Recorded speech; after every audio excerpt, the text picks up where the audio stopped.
They just couldn't find the short. But she's ready to roar now.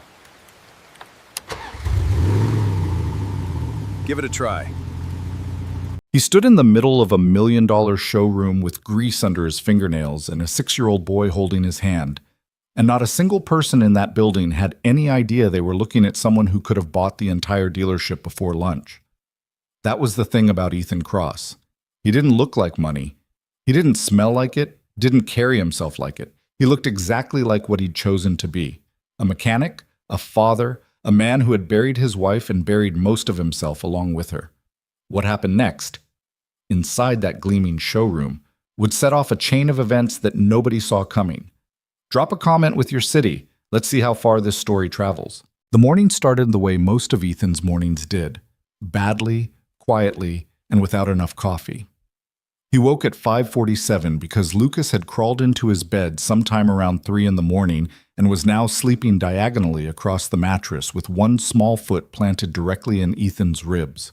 The boy slept like he was trying to claim territory, like a tiny, unconscious conquistador.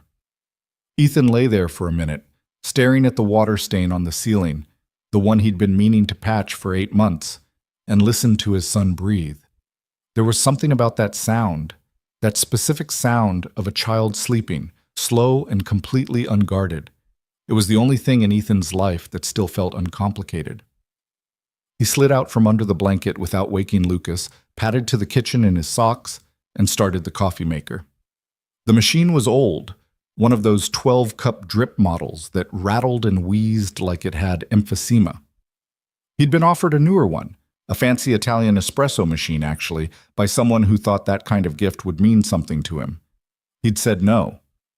He liked the old one. It had been Sarah's. Most things in the house had been Sarah's once. He stood at the kitchen window with his mug and looked out at the backyard. The grass needed cutting. The fence needed painting. There was a rusted bicycle frame that Lucas had decided was a project and had dragged in from somewhere 3 weeks ago, and it was still sitting against the back steps because Ethan hadn't had the heart to move it. The yard looked like the yard of a man who was doing his best and still losing ground, which was, more or less, accurate. Ethan Cross was 32 years old. He was 6'1", lean in the way that came from actually working rather than exercising, with dark hair that was overdue for a cut and hands that were permanently stained along the knuckle lines no matter how hard he scrubbed. He had a face that people sometimes called serious when they were being polite and closed off when they weren't. There was a small scar along his left jaw from an accident with a roll cage when he was 24. He didn't think about it anymore. He ran a repair garage called Cross Mechanics on the east edge of town, in a neighborhood that the city planners had stopped paying attention to sometime in the mid-90s. The shop was in a converted auto body building, 3 bays, decent lift equipment, a parts room that smelled permanently of rubber and steel. He had 2 employees. Danny Reeves, who was 53 and had forgotten more about engine diagnostics than most people would ever learn, and Kira Omelade, who was 26 and had a mechanical engineering degree from State that she was taking a break from using while she figured out her next move. She'd been taking that break for 2 years. Ethan didn't push her about it. He understood the feeling of not knowing what move to make next. The garage did good work. Steady work. Nothing glamorous. A lot of older vehicles, a lot of fleet maintenance contracts with 2 local delivery companies, occasional classic car restorations that found their way to him by word of mouth. He charged fair prices and he didn't cut corners, and his customers came back. That was the whole business model. Nobody who brought their car to Cross Mechanics knew, and Ethan had gone to considerable lengths to make sure they didn't know, that the man handing back their keys with oil on his shirt had, until 4 years ago, been one of the most recognizable names in high-performance automotive engineering on the planet. The name Ethan Cross had appeared in automotive trade journals, motorsports publications, and 3 separate pieces in Car and Driver before he was 28. He'd been the lead engineer on 2 World Endurance Championship campaigns.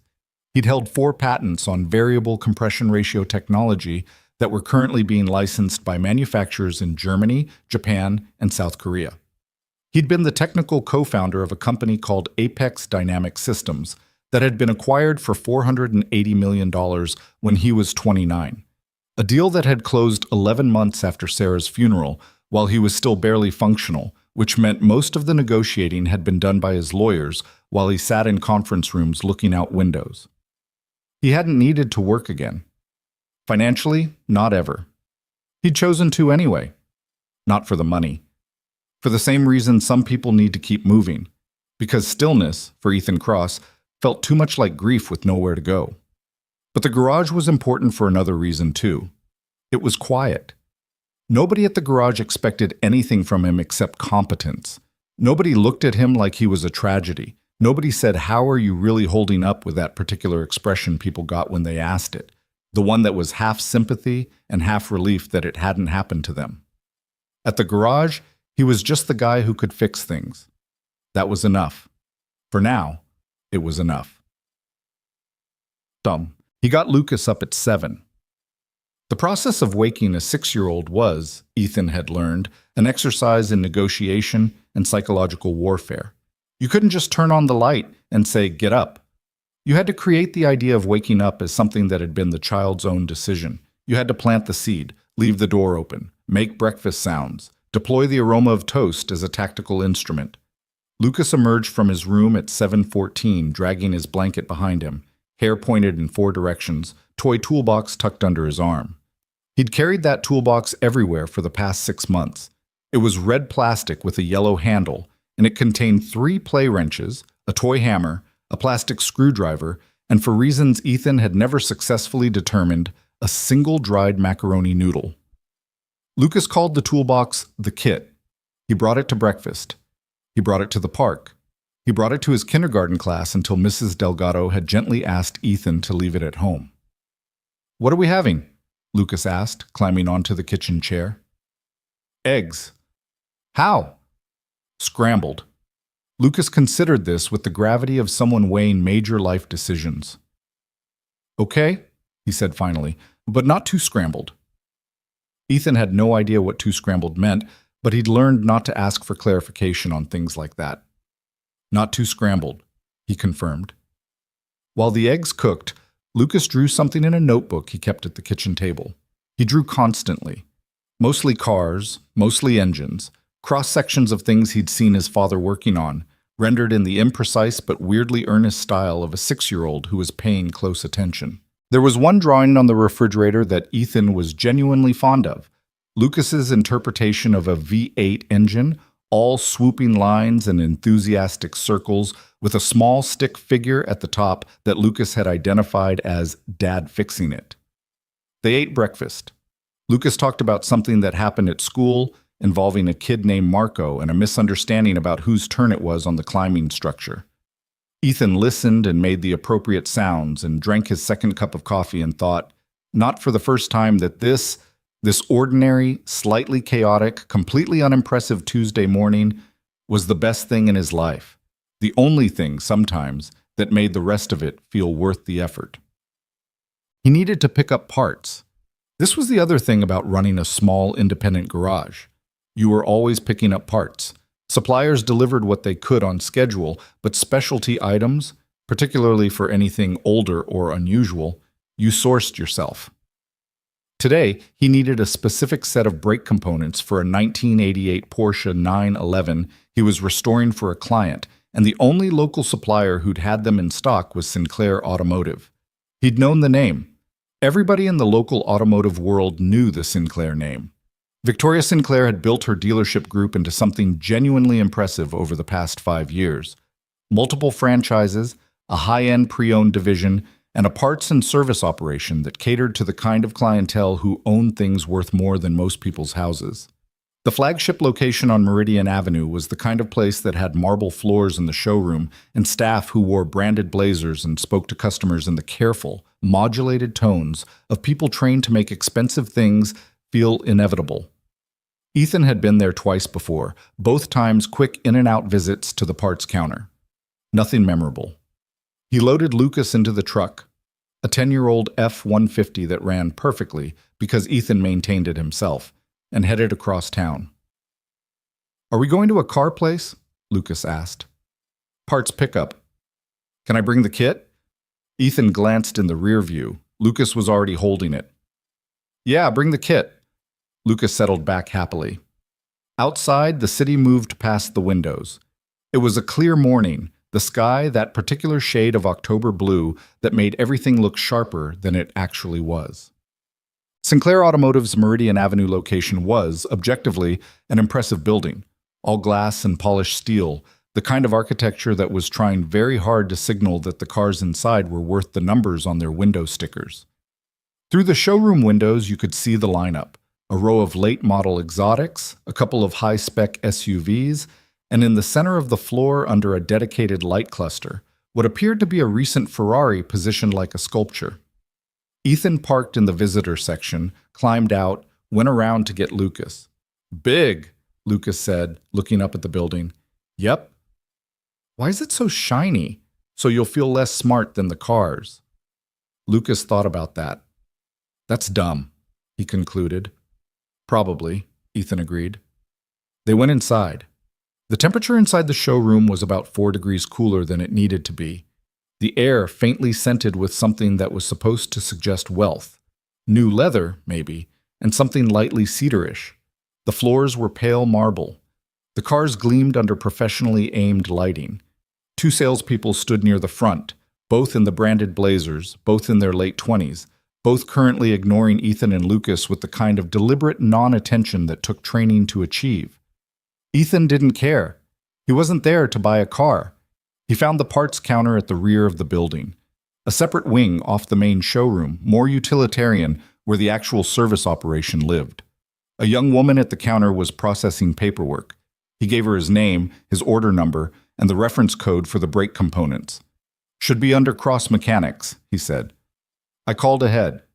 She typed something. "One moment." Lucas stood beside him, toolbox in hand, looking at a framed poster on the wall. A cutaway diagram of a performance engine, the kind of technical illustration that showed every component in cross-section. His eyes moved over it slowly and carefully, the same way his father's eyes moved over things when he was working something out. "That's the intake," Lucas said quietly, more to himself than to Ethan. Ethan looked at the poster. "Yeah," he said, "it's in the wrong place." Ethan looked more carefully. The kid was right. The diagram had an inaccuracy in the port positioning, the kind of thing that wouldn't matter to most people looking at a wall poster in a parts department, but was technically wrong. He felt a small private spark of pride that he tried not to show too obviously. "Good eye," he said. Lucas nodded, satisfied, and went back to examining the poster. The problem started with the footsteps. Ethan heard them before he saw the source. Sharp, deliberate heels on marble. The sound of someone who walked like they expected rooms to rearrange themselves. The footsteps stopped about 10 feet behind him. "Excuse me." The voice was addressing him. Ethan turned. The man was somewhere in his mid-40s. He was tall, with the slightly overgroomed look of someone who spent real money on personal presentation. Jacket that fit too precisely, hair that was too controlled, the faint bronze of a maintained tan in October. His name tag read Derek Hall, Technical Director. He was looking at Ethan with an expression that Ethan recognized immediately, the particular kind of contempt that doesn't bother to hide itself because it doesn't see the point. "Can I help you?" Hall said, in the way that meant the opposite. "Picking up parts," Ethan said. "Already sorted." Hall's gaze moved from Ethan's face to his clothes. The worn work jeans, the plain thermal shirt, the jacket that had a small tear in the left elbow that Ethan hadn't gotten around to replacing. Then his gaze moved down to Lucas, who was still studying the engine diagram with intense concentration, red toolbox held in both hands. "This is a showroom," Hall said, "not a playground." Ethan kept his voice even. "I'm at the parts counter. Clients in our showroom maintain a certain standard of..." Hall paused, and the pause was doing a lot of work. "Presentation." The woman at the parts counter had gone very still. "I'm not in your showroom," Ethan said. "I'm at the parts counter, in the service wing, which is where the parts counter is." Something shifted in Hall's expression, not the contempt that stayed exactly where it was, but something else underneath it. The particular irritation of a man who wasn't used to being answered back. "You know what?" Hall said, louder now, loud enough that one of the blazer-wearing salespeople near the showroom entrance had turned to look. "I think you'd be more comfortable at a different kind of establishment, something more in keeping with—" Another pause, another performance. "Your situation." The parts counterwoman had her eyes fixed on her computer screen like she was hoping to become part of it. Lucas had turned around now. He was looking at Hall with the direct, uncomplicated gaze of a 6-year-old who hadn't yet learned to pretend he wasn't hearing what he was hearing. His grip had tightened on the toolbox. Ethan felt something move through him, a slow burn, starting somewhere in the chest and moving upward. He'd felt it before. He was familiar with it. He also knew, from experience, that the choices you made in the 30 seconds after that feeling arrived were the ones that mattered. He looked at Hall. Hall was smiling slightly now, the smile of a man who thought he'd identified where the boundary was and was currently standing just inside it. Ethan looked at his son. Lucas was watching him. Not scared. Lucas didn't scare easy.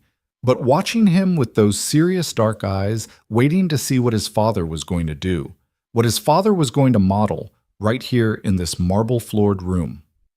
"Your parts ready?" Ethan asked the woman at the counter. She reached under the desk and produced a boxed package without looking up. "Yes, sir. All here." He picked it up, tucked it under his arm. "Daddy," Lucas started. "Come on, bud." "But I know."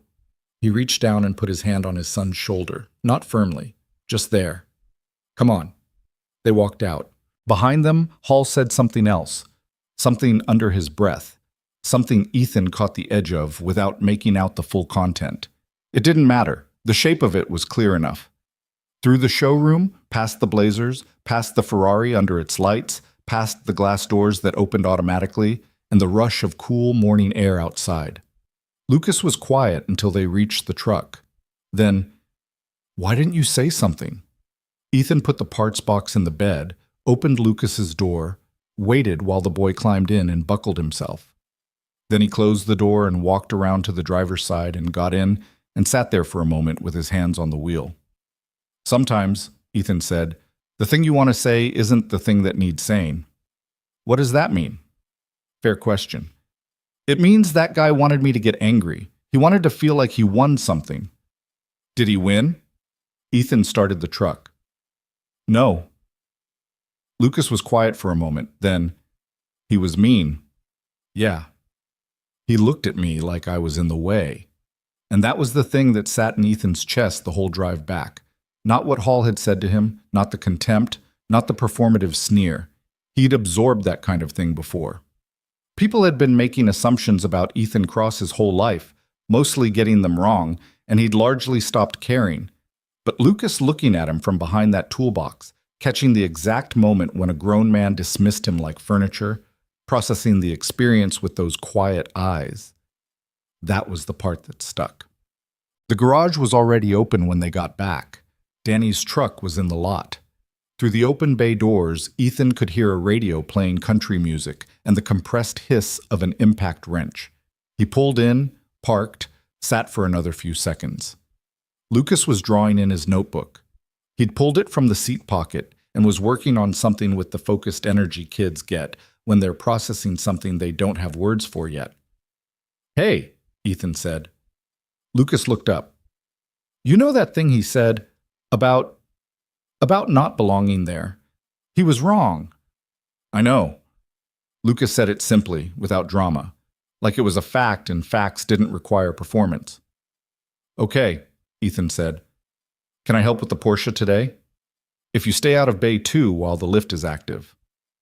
"Obviously," Lucas said, which was such a perfect imitation of the way adults said obviously that Ethan almost laughed. They got out. Lucas carried his toolbox through the side door into the office area, where Danny had already set up a small folding table in the corner specifically for Lucas's use, a standing arrangement that neither adult had formalized but both had accepted. Lucas came here 3 afternoons a week, and on the days when the sitter fell through. The garage was the most child-proofed it was ever going to be, which meant it was still a garage with heavy equipment and compressed air and fluid spills. But Lucas had absorbed the safety rules with the same intensity he brought to everything mechanical and had, so far, not given Ethan a single cardiac event. Danny appeared from Bay 3, wiping his hands on a rag. He was a heavy-set man with a gray mustache and reading glasses pushed up on his forehead, the kind of face that looked like it had been lived in thoroughly. He'd worked at a transmission shop for 20 years before Ethan hired him. He asked no questions about Ethan's background and expected no questions about his own. It was a functional arrangement. "Parts?" Danny said. Ethan held up the box. "Brake components for the 911. Let's get started." Kid looks like he's chewing on something. "He's fine." Danny glanced at Lucas, who was arranging his toy wrenches in precise order on the folding table, and then back at Ethan. Danny had the particular perceptiveness of people who'd spent decades reading whether engines were stressed or running clean. He applied it to human beings with equal accuracy. He didn't push it. "Okay," he said. "Coffee's fresh if you want it." Kira arrived at 8:30 with a paper bag from the diner 2 blocks over and a cloud of her characteristic energy that Ethan had come to think of as kinetic competence. She was always moving, always thinking 3 steps forward, the kind of person who fixed things before anyone else had identified them as broken. She was 26, Nigerian-American, with the slightly impatient quality of someone with more brain than she currently knew what to do with. She'd interviewed for the position at Cross Mechanics with a resume that made Ethan blink. She'd been overqualified by a margin that he'd have felt worse about if he thought she was actually planning to stay. He paid her well, gave her real work, and mostly stayed out of her way. She dropped the paper bag on the workbench. "Breakfast burritos. Don't fight over them." She spotted Lucas at his table. "Hey, little engineer." Lucas held up a toy wrench in greeting without looking up from his notebook. "What's he working on?" Kira asked Ethan quietly. "Not sure. Something he's processing." She studied Lucas for a moment. "He looks intense." "He always looks intense." "He gets that from you." Ethan didn't argue. He opened the parts box and started laying out the brake components on the workbench, organizing by install sequence out of habit, the same way he'd done it for 15 years. The morning moved into its rhythm, the radio, the impact wrenches and socket sets, Danny's running commentary on the moral failings of whoever had last worked on the Porsche's rear suspension, Lucas's periodic requests for clarification on what specific things were. What's that part called? What does that do? Why is that one shape different? That Ethan answered briefly and without condescension, because the questions were always real questions. It was, on balance, a decent morning. The incident at Sinclair Automotive sat in the back of Ethan's mind the way bad things did when you didn't let yourself look at them directly, present, slightly sore, waiting for a quieter moment to expand. He'd handled it the way he believed in handling things. Walked away. Didn't perform. Didn't give Hall the argument he was building toward. He'd made his decision in those 30 seconds after the slow burn arrived, and he'd made the right one. He was almost certain. But Lucas had seen it. Lucas had watched his father get talked to like that, and then watched his father walk away without saying much, and now he was at his little folding table drawing something with absolute concentration, and Ethan didn't know what story Lucas was telling himself about what that meant. That was the part that was hard. The unknowing. You could control what you did. You couldn't control what your 6-year-old made of it. Around 11, Kira found him under the 911's rear end, torquing a caliper mounting bolt, and sat down on a nearby creeper in a way that meant she had something to say. "Lucas told me what happened," she said. Ethan finished the torque. "Course he did." "Some guy at the Sinclair place?" "Technical director, Derek Hall." "What'd he say?" Ethan rolled out from under the car, sat up. Kira was looking at him with that direct, slightly combative attention she deployed when she thought something mattered. He gave her the short version. When he finished, she was quiet for a moment. "You should have said something," she said finally. "I made a decision." "You let him." "I made a decision," Ethan repeated, not hard but clear. "In front of my kid." Kira chewed on that. She was smart enough to understand the logic even when she disagreed with the conclusion. "Lucas doesn't think you backed down," she said after a moment quietly. "I asked him what he thought, and he said—" She paused, seemed to be choosing how to frame it. "He said, Dad didn't get mad because he was right, and the man was dumb." Ethan looked at the caliper he'd just installed. "The kid's got your number," Kira said. "He's got my whole number," Ethan agreed. She stood, stretched, picked up a wrench. Still should have said something. Probably, Ethan said, and rolled back under the car. The rest of the day was ordinary in all the ways that ordinary days are, which is to say it was full of small problems and small resolutions, the kind of work that filled time meaningfully without adding up to anything particular. A sedan with a coolant leak that turned out to be simpler than expected, a diagnostic on a truck that turned out to be more complicated, a call from the fleet company about scheduling next month's service rotation. At 3:30, Lucas fell asleep at his folding table with his head on his notebook, one hand still resting on the red toolbox. Danny saw it first and came to find Ethan in the office. "Kid's out," he said. Ethan went and looked. Lucas was genuinely, completely asleep. Not the half-alert doze of a child who expected to be woken, but the deep, authoritative sleep of a small body that had used all its resources for the day and shut down. Ethan stood there for a moment. He thought about the showroom, the marble floors and the blazers, and Derek Hall's measured, deliberate contempt. He thought about what Hall had seen when he looked at them. A worn jacket, a kid with a toy toolbox, someone who obviously belonged somewhere less. He thought about the Ferrari under its showroom lights, an object worth more than most people made in 5 years, gleaming under professionally calculated illumination. He thought about what Hall hadn't seen. He thought about the patents, the championship campaigns, the acquisition, the conversations he'd had with engineers at firms that Hall wouldn't get a meeting with. He thought about all the things he'd chosen to walk away from, and the one thing he'd chosen not to. He reached down and gently moved Lucas's notebook so it wasn't bunched under his cheek. On the open page was a drawing, a cross-section of an engine drawn with the precise but shaky lines of a child who was working from observation. And underneath it, in Lucas's large, careful handwriting, Dad's shop. Ethan folded his arms across his chest and leaned against the doorframe and just looked at his sleeping son for a long moment. Then he went back to work.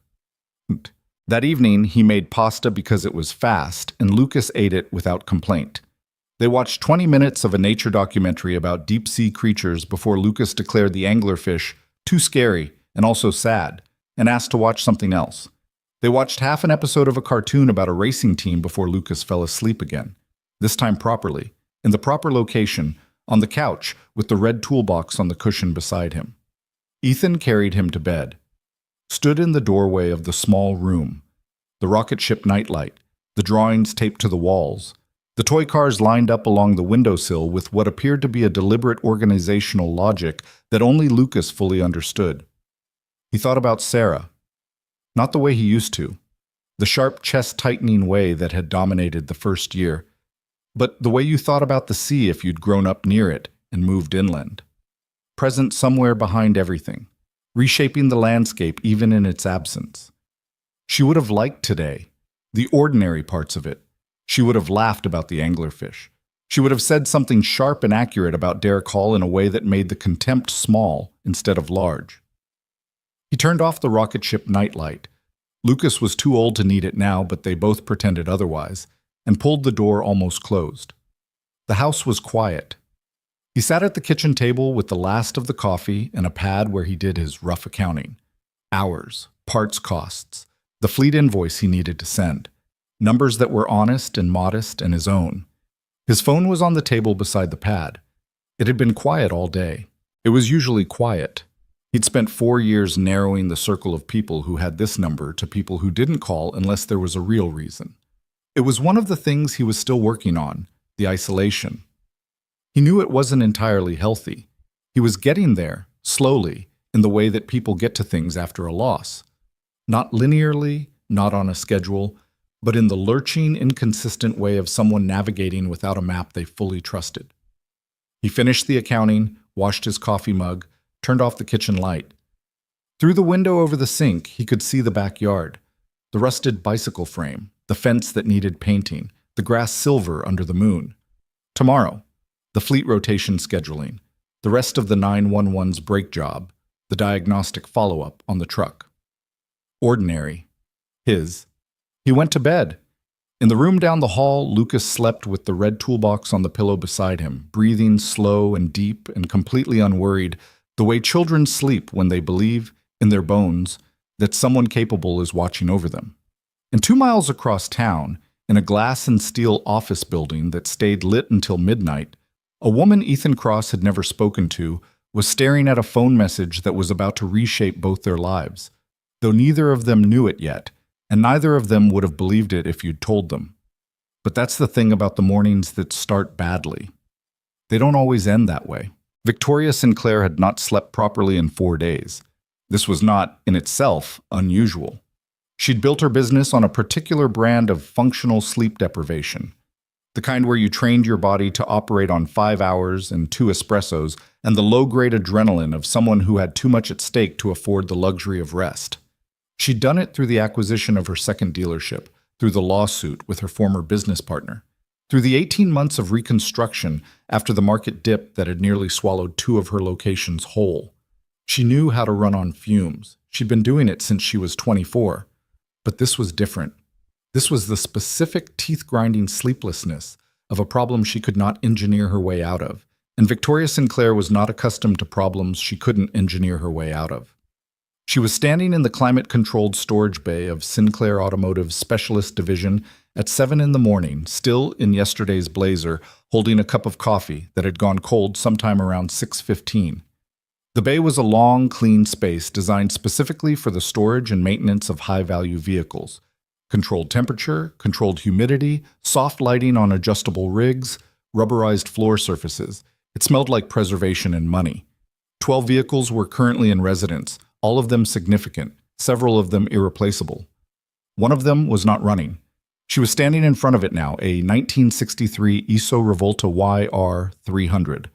Black coachwork, original interior, numbers matching. It was one of 47 ever produced and one of perhaps 12 remaining in drivable condition, and it belonged to a man named Gerald Hartwell, industrialist, collector, and one of the most influential private clients Sinclair Automotive had ever cultivated. Hartwell was 68, deeply wealthy, and possessed of the particular combination of passion and pride that made serious collectors either wonderful patrons or catastrophic enemies, depending entirely on how you treated the things they loved. He'd entrusted this car to Victoria's Specialist Division 8 weeks ago for what was supposed to be a careful preparation for display. Mild detailing, fluid checks, the careful breathing of a machine being woken from storage. The Hartwell Classic Automotive Exhibition was one of the most prestigious private events in the region, scheduled for 9 days from now. 22 vehicles from Hartwell's collection would be displayed across 2 evenings at his estate. The Iso Revolta was to be the centerpiece, the car he'd purchased 3 years ago at an auction in Geneva for a number Victoria still sometimes thought about before bed. It was to be running, drivable, and displayed with its engine demonstrably operational. It was none of those things. The problem had appeared 11 days ago, not dramatically, nothing failed violently or obviously. The car had simply, during a routine startup check, produced a sound from somewhere in the drivetrain that the technician on duty had described as a kind of hesitation and then refused to start again. Every subsequent attempt produced the same result. The engine turned, caught almost, and died. No codes. No visible damage. No smoking gun. Victoria had dispatched her best service technician immediately. He'd spent 2 full days on it and concluded, reluctantly, that the problem was somewhere in the original Chevrolet small block V8, possibly a fuel delivery issue, possibly something in the ignition system, possibly something with the original carburetor setup that had been partially modified at some unknown point in the car's history. He recommended bringing in a specialist. She'd brought in a specialist. The specialist had charged $4,000 for 2 days of examination and concluded that the problem was likely in the carburetor or the timing system, and that the components involved were so uncommon that they'd need to be sourced specially, and that this would take time he wasn't sure they had. She'd sourced them. She'd paid rush fees that made her accounting manager wince visibly. The specialist had installed the new components, done a careful tune, and attempted to start the car. Same result. She'd brought in a second specialist, then a third. The third one had arrived from 3 states over with a reputation that commanded a fee that Victoria paid without blinking, because the alternative was watching the Hartwell exhibition implode and taking the relationship, the reputation, and the client with it. The third specialist had spent 3 days on the car. He'd checked the fuel system, the ignition, the electrical, the original wiring harness, the timing advance mechanism. He'd consulted with 2 colleagues remotely. He'd produced a report of 26 pages that ultimately concluded the engine had an intermittent fault of unknown origin that was beyond his capacity to diagnose with available equipment. He'd offered to refer her to someone else. She'd paid his invoice and sat in her office for an hour after he left, staring at the wall, doing the math. 9 days now. 9 days until the exhibition. Gerald Hartwell had called twice already. He had the easy confidence of a man who expected results and hadn't yet imagined the alternative. His assistant had emailed once with what was framed as a scheduling question but was actually a check-in, a subtle probe for reassurance. Victoria had given it because giving reassurance was what you did when you had 9 days and a plan. And she still had a plan. She was just running out of plans rapidly. She looked at the Iso Rivolta now in the cold light of the storage bay. It was objectively beautiful. The Italian coachwork, the proportions, the discreet chrome. It had survived 62 years. It had been owned by 2 families, displayed at 3 international concours events, and transported across 2 continents. It had made it through all of that, and it was currently refusing to start in a climate-controlled room in the Midwest because of something nobody could find inside an engine that nobody fully understood anymore. "We have 9 days," she said aloud, to nobody. Her reflection in the car's black hood looked back at her, tired, a little frayed at the edges. Victoria Sinclair was 30 years old. She was 5'7", with dark hair she kept pulled back during work hours, and a face that people sometimes described as striking rather than pretty.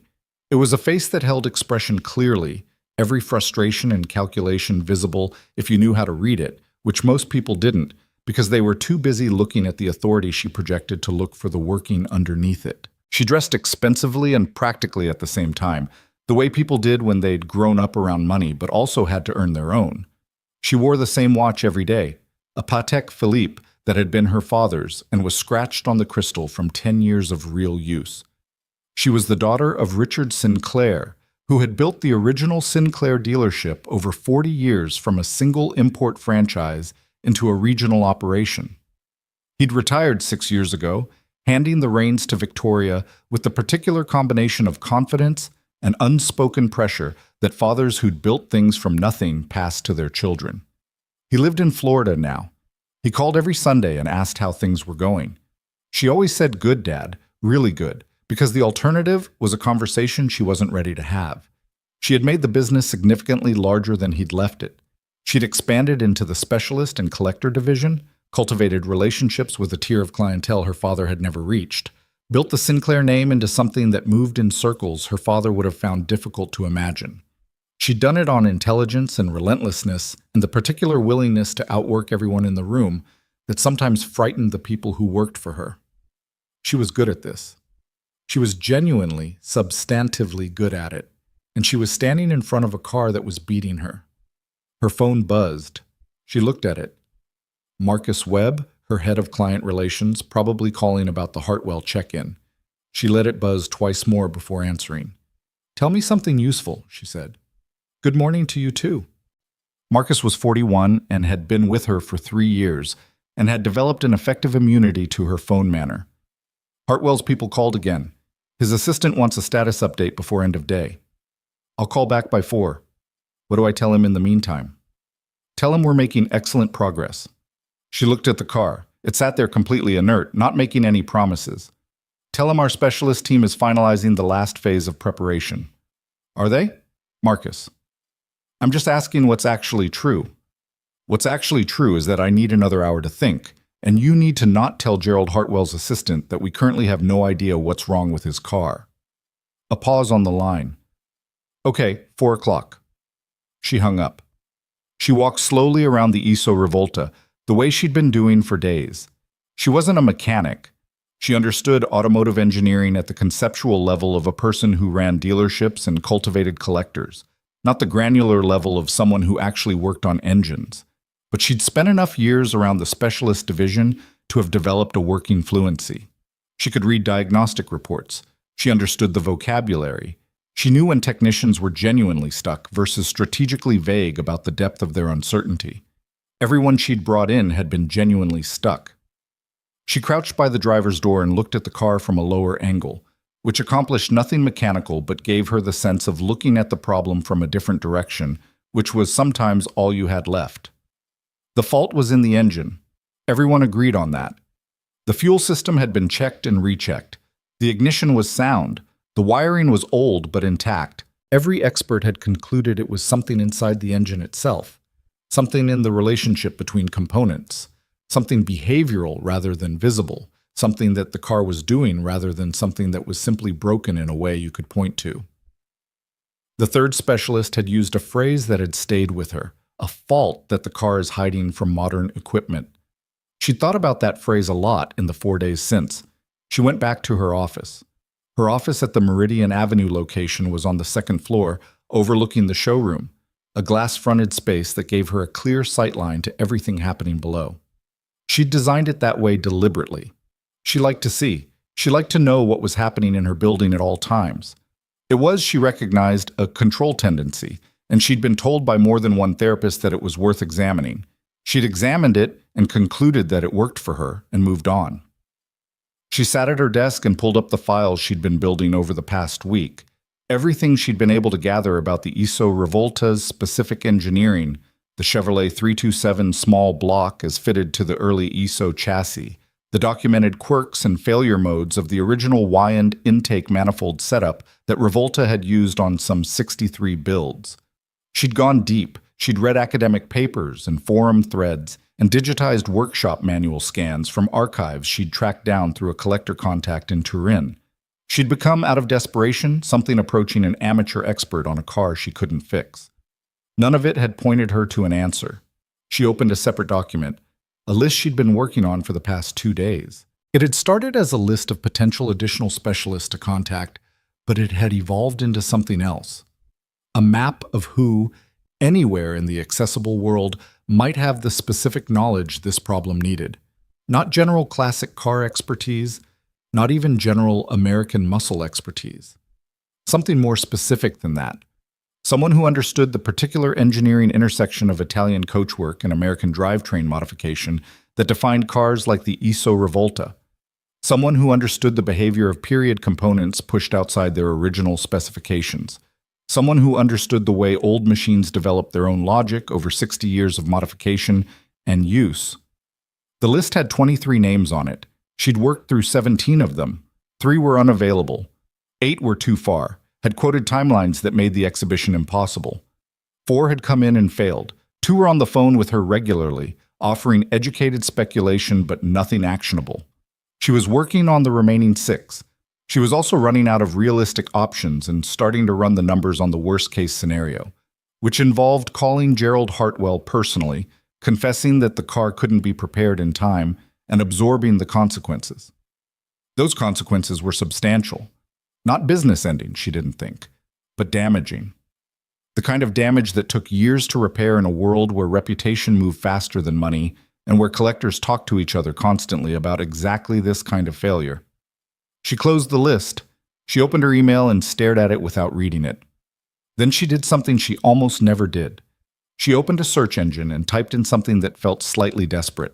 1963 ISO Revolta. 1R300 engine fault intermittent specialist. She'd done this before, at the beginning of all this. She'd gotten the usual results. Forums, articles, the same specialist names she'd already tracked down. But she scrolled further this time, past the first few pages, into the increasingly obscure territory of technical forum archives and old industry discussion threads, and the digital detritus of conversations that had happened in small corners of the automotive world years ago. On the 4th page, she found a thread. It was from an industry forum she wasn't familiar with, the kind of place professional engineers used to discuss technical problems away from general audiences. The thread was dated about 6 years ago. The discussion was about an intermittent fault in a small block V8 variant used in limited production Italian-American crossover vehicles of the early 1960s, a description that fit the ISO Revolta family precisely. The thread was 12 posts long and highly technical, and most of it was beyond Victoria's detailed comprehension, but the final post was signed with a username and a real name. The post described a specific diagnostic approach for a fault type that matched, that precisely, specifically matched the behavior the ISO Revolta had been showing. The real name at the bottom of the post was Ethan Cross. Victoria stared at it. She searched the name. The first results were older, trade publications, motorsports coverage, a car and driver piece from 8 years ago. She read them quickly. Her eyes moved faster as the picture assembled itself. World Endurance Championship, lead engineer, patents, Apex Dynamic Systems, the acquisition, recognized in multiple sources as one of the foremost practical engineers working in high-performance automotive applications in his generation. She sat very still for a moment. Then she searched harder, found more recent references, sparse, because he'd clearly stepped back deliberately. An industry newsletter mention from 3 years ago, noting that Cross had left the spotlight following a personal loss. A brief mention in a forum discussion of great engineers who'd gone quiet. A citation in a recent academic paper on variable compression ratio applications. And then, almost accidentally, a local business listing. Cross Mechanics. An address on the east side of town. The east side of town. 20 minutes from where she was sitting. She leaned back in her chair. The coincidence, if that was what it was, felt almost offensive in its neatness. The man who might be the only person capable of solving her problem was operating a garage 20 minutes away. She'd probably driven past it. She might have, she thought with a strange lurch, had his parts order processed through her own parts counter. She pulled up the parts counter records on a secondary impulse, typed in the business name, Cross Mechanics. Parts order. Today's date. She stared at the screen. She went downstairs. The parts counter woman was a young woman named Petra, meticulous and quiet, who'd worked in the service department for 2 years and had, as far as Victoria knew, an impeccable record. Victoria came around the corner of the parts wing and found her reorganizing component catalogs with the focused energy of someone who was not expecting to see the owner of the company standing 4 feet away. Ms. Sinclair, Petra straightened. This morning, Victoria said. Cross Mechanics order. Tell me about the interaction. Petra's expression shifted in a way that was small but readable. A flicker of something. Discomfort. Recognition. The order was processed without issue, she said. The customer picked up on time. Tell me about the interaction.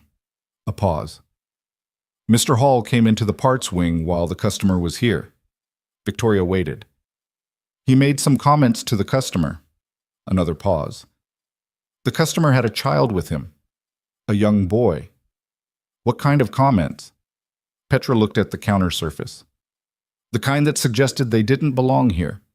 The silence that followed was about 4 seconds long and had some weight to it.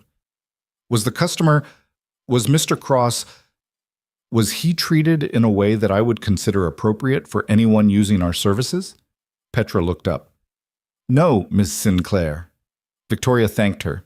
She turned and walked back through the service wing and through the showroom and up the stairs to her office without stopping. She sat at her desk. She pressed her fingertips against her eyes for a moment. Then she did 2 things. First, she pulled Derek Hall's HR file. Second, she found the phone number for Cross Mechanics. She stared at both for a long moment. She called Cross Mechanics. The phone rang 3 times and a woman answered. Young, slightly impatient, the sound of an impact wrench in the background. Cross Mechanics, this is Kira.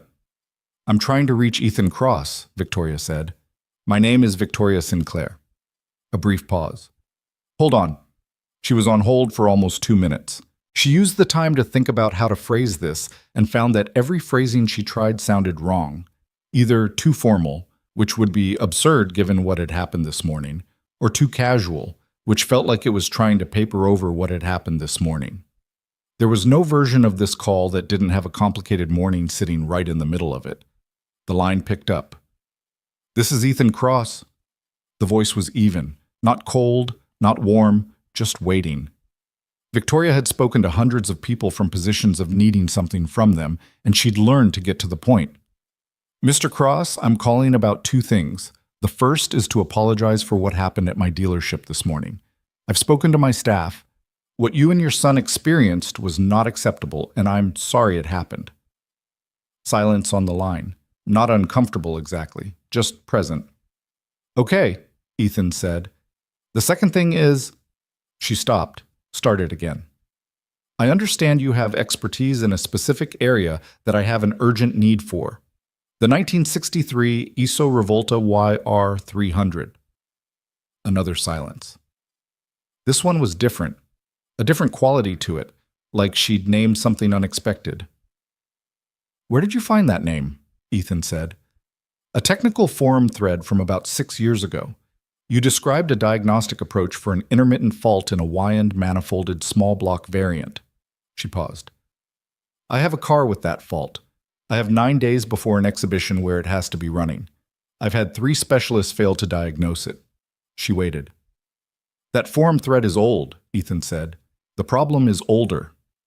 She could hear distantly the sound of the garage around him. Metal, air pressure, someone saying something she couldn't make out. I'm not taking consulting work right now, he said. I understand that. I'm asking you to consider an exception. Ms. Sinclair? Victoria. Victoria. The way he said it was neither dismissive nor warm, just acknowledging. I've got a full plate. I've got 2 employees and enough work to keep us busy for the next 6 weeks and a 6-year-old who needs to be picked up by 5:30. I'm not asking for weeks. I'm asking for an assessment. Come look at the car. If it's beyond what you're willing to take on, you walk away and I keep looking. She paused. I'll pay you for your time regardless. This isn't about the money. I know, she said. And she did. She'd read enough about him to understand that money was not the lever here. It's about whether the problem is interesting enough. A long silence.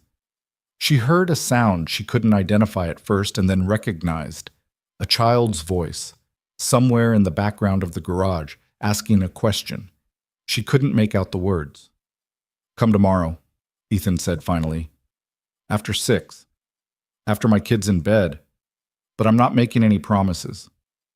I'll be there at 6. He hung up. Victoria set the phone down.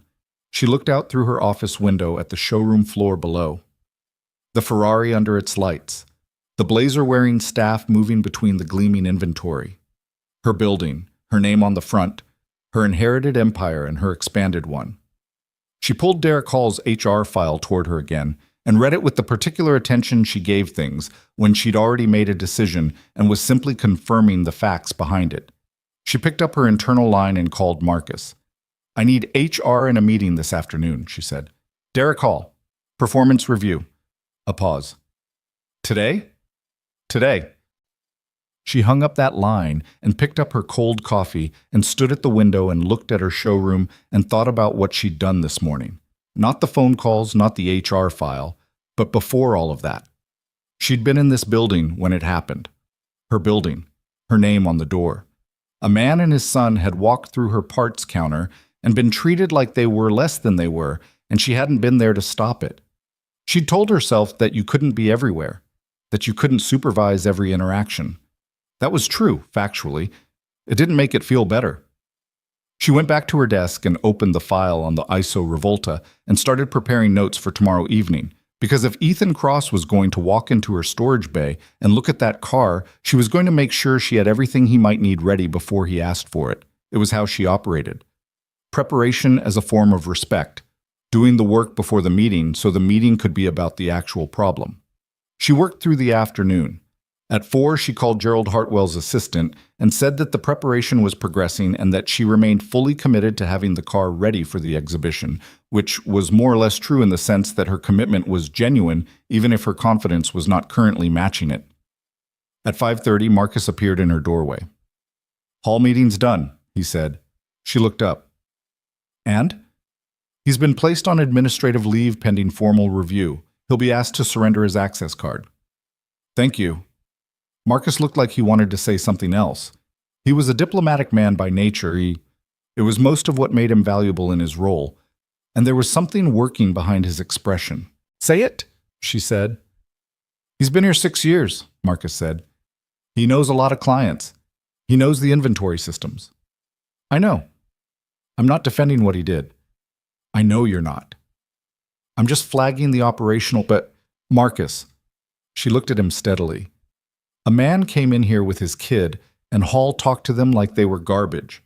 In my building. She paused. Deal with the operational complications. That's your job, and you're good at it. The decision was mine. Marcus nodded. Okay, he said, and meant it. She turned back to her desk. Outside the glass of her office window, the showroom was beginning its end-of-day transition. Lights softening, the last of the day's visitors departing, the staff doing their close-down routines. The cars sat in their positions, patient and expensive, waiting to be admired. The Iso Revolta was 2 floors down and 200 feet away, sitting in its climate-controlled bay, also patient, also waiting. But its waiting felt different. It felt like a problem that was tired of being unsolved. 9 days. She had an appointment for tomorrow evening with a man who had every reason not to help her, who had stepped away from the world she was asking him to re-enter, who had a 6-year-old son and a small garage and a life that he had built very deliberately to be nothing like the one his abilities should have pointed him toward. She didn't know if he'd agree to take it on. She didn't know if what she was asking was fair, given everything. She wasn't even entirely sure what she'd say when she stood in front of him. What you said to someone your own building had disrespected, when you were also the person who needed something from them. But she was going to show up. She was going to drive to that garage on the east side of town and stand in front of this man and say what needed to be said and ask what needed to be asked, and whatever came after that would come after that. Victoria Sinclair had built everything she had by showing up for the hard conversations. This one wasn't going to be any different. She closed the Iso Revolta file, gathered her things, and left the building at 7:42, later than she'd intended, earlier than usual. The night air outside was cold and clean, October doing what October did, stripping everything down to its bare structure. She sat in her car for a moment before starting it, not quite ready to move yet. 8 days and change, a car that nobody could fix, a man she'd never met who might be the only person who could. A morning that had already cost one person their position and hadn't finished costing things yet. She started the car and pulled out of the lot and headed home, or in the direction of home anyway, on the route that took her past the east side of town. She didn't slow down when she passed the cross street where the garage was, but she noted it. There was a light on inside. The light Kira had noticed in the garage the previous evening was still metaphorically burning in Ethan's mind when he drove Lucas to school the next morning. He hadn't told anyone about the call. Not Kira, not Danny. He'd finished the brake job on the 911 after everyone left, locked up around 9, driven home, made Lucas a grilled cheese that the boy ate 3/4 of before falling asleep at the kitchen table again, a habit that was either concerning or endearing, Ethan couldn't always tell which, and then sat in the living room with the television off thinking about a 1963 Iso Revolta. He'd thought about it for a long time. The thread she'd found. He remembered writing it. He'd been 26, still at Apex, still deep in the world that the garage represented his deliberate exit from. The thread had been a response to a question from a restoration specialist who was stumped by an intermittent no-start condition in an early isogrifo. Ethan had spent about 40 minutes writing the response because the problem was interesting and because he'd been studying similar fault behavior in period Italian-American crossovers for a reason that was, at the time, personal. Sarah had been researching a piece on automotive history for a magazine she freelanced for, and she'd dragged him into it the way she dragged him into everything she found interesting, which was everything, which was one of the things he'd loved most about her. He'd known, even as he wrote it, that the fault type he was describing was rare. The specific failure mode existed at the intersection of 3 variables that almost never coincided. Original spec Y-end intake manifold, the particular Holley carburetor variant fitted to some early chassis, and a timing advance mechanism that behaved differently under the lower ethanol-free fuel pressure of period use versus modern pump gas. When all 3 were present and interacting in a specific way, the engine developed a condition that looked like an ignition fault or a fuel delivery fault, but was actually neither. It was a resonance issue in the intake tract that caused intermittent vapor lock under specific thermal conditions, identifiable only if you knew to look for it in the right place, which required knowing it existed in the first place. No modern diagnostic equipment would find it. It wouldn't throw codes. It wouldn't leave physical evidence. It would simply make the engine refuse to start, reliably and inexplicably, and every expert who didn't know this specific history would go looking in the wrong place and come up empty. He told Kira about the call during the morning before Lucas woke up. She'd been at the shop early, as she sometimes was when she had something on her mind and the garage was quieter than her apartment. She'd listened to the whole thing, the forum thread, Victoria's search, the ISO revolta, the 9 days. Then she'd said, "You're going to go. I haven't decided. You called it a resonance-induced vapor lock condition in a Wyand-Hawley interaction," Kira said, while describing it over the phone, at 7 in the morning, before coffee. She pointed at his still empty mug.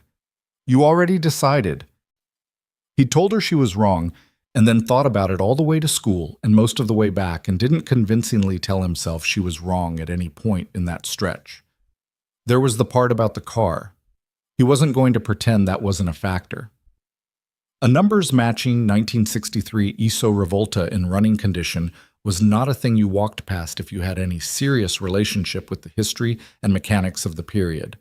It was the kind of machine that existed at the confluence of two engineering traditions, the Italian coach-building craft and the American performance industry, and produced something that was neither cleanly one nor the other, something stranger and more interesting than either, something that the market had mostly forgotten, and the serious collectors never had. He hadn't put his hands on one since he was 27, when he'd done a brief assessment on a Grifo for an auction house in London. He still remembered the specific sound of that 327 under a bonnet shaped by Italian hands. But it wasn't just the car. He didn't examine the other part too closely. He'd gotten better, slowly, at not pushing on things that weren't ready to be pushed on. He dropped Lucas off at school. Lucas had brought his notebook and his toy toolbox, the latter banned from the classroom, but apparently acceptable in the car. He'd been quieter than usual all morning, not upset, not obviously processing anything, just quiet in the way he got when he was working something out internally, the mechanism turning over without output. At the car door, Lucas unbuckled and then paused before getting out. He sat there for a moment with his toolbox on his lap. "That place we went yesterday," he said. Ethan waited. "Are you going back there?" "Maybe." "Why?" Lucas looked out the window at the school entrance where other kids were filing in. "I just wondered," he said. Then, "She called, right? The person who owns it." Ethan blinked. "How do you know that?" "I heard you on the phone, in the garage. I wasn't listening on purpose." "Uh-huh." "You said after 6. That's why I'm asking." Ethan sat with this for a second. His son had the hearing of someone who'd spent his formative years in a space full of subtle mechanical sounds, which meant he caught things most people missed. "Yeah, she called." "Are you going to go?" "I'm thinking about it." Lucas nodded slowly. He seemed to be applying the same gravity he applied to breakfast choices and engine diagrams. "The car is interesting?" "Very." Another nod. "Then you should go," he said simply, and got out and walked toward the school entrance with his backpack and his notebook, not looking back. Ethan watched him go and thought that his son was a genuinely unusual person and that he didn't entirely know how that had happened, but he was glad of it.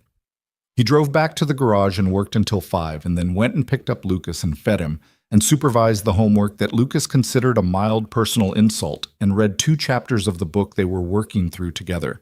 A story about a boy who discovers his grandfather's old racing car and the summer that follows, which had been Lucas's choice from the library, and which Ethan privately thought was pretty good, and then got Lucas into bed at 8:15. He sat on the edge of the bed for a minute after Lucas's eyes closed. "I'm going out for a few hours," he said quietly. "Mrs. Perez is in the apartment downstairs if you need anything." Lucas, already 3/4 gone, made a sound that was approximately an acknowledgement. "I'll be back before midnight." Another sound. One small hand found the red toolbox and gripped it. Ethan stood up and went to get his jacket. He was at Sinclair Automotive by 6:12. The main building was lit but clearly winding down for the day.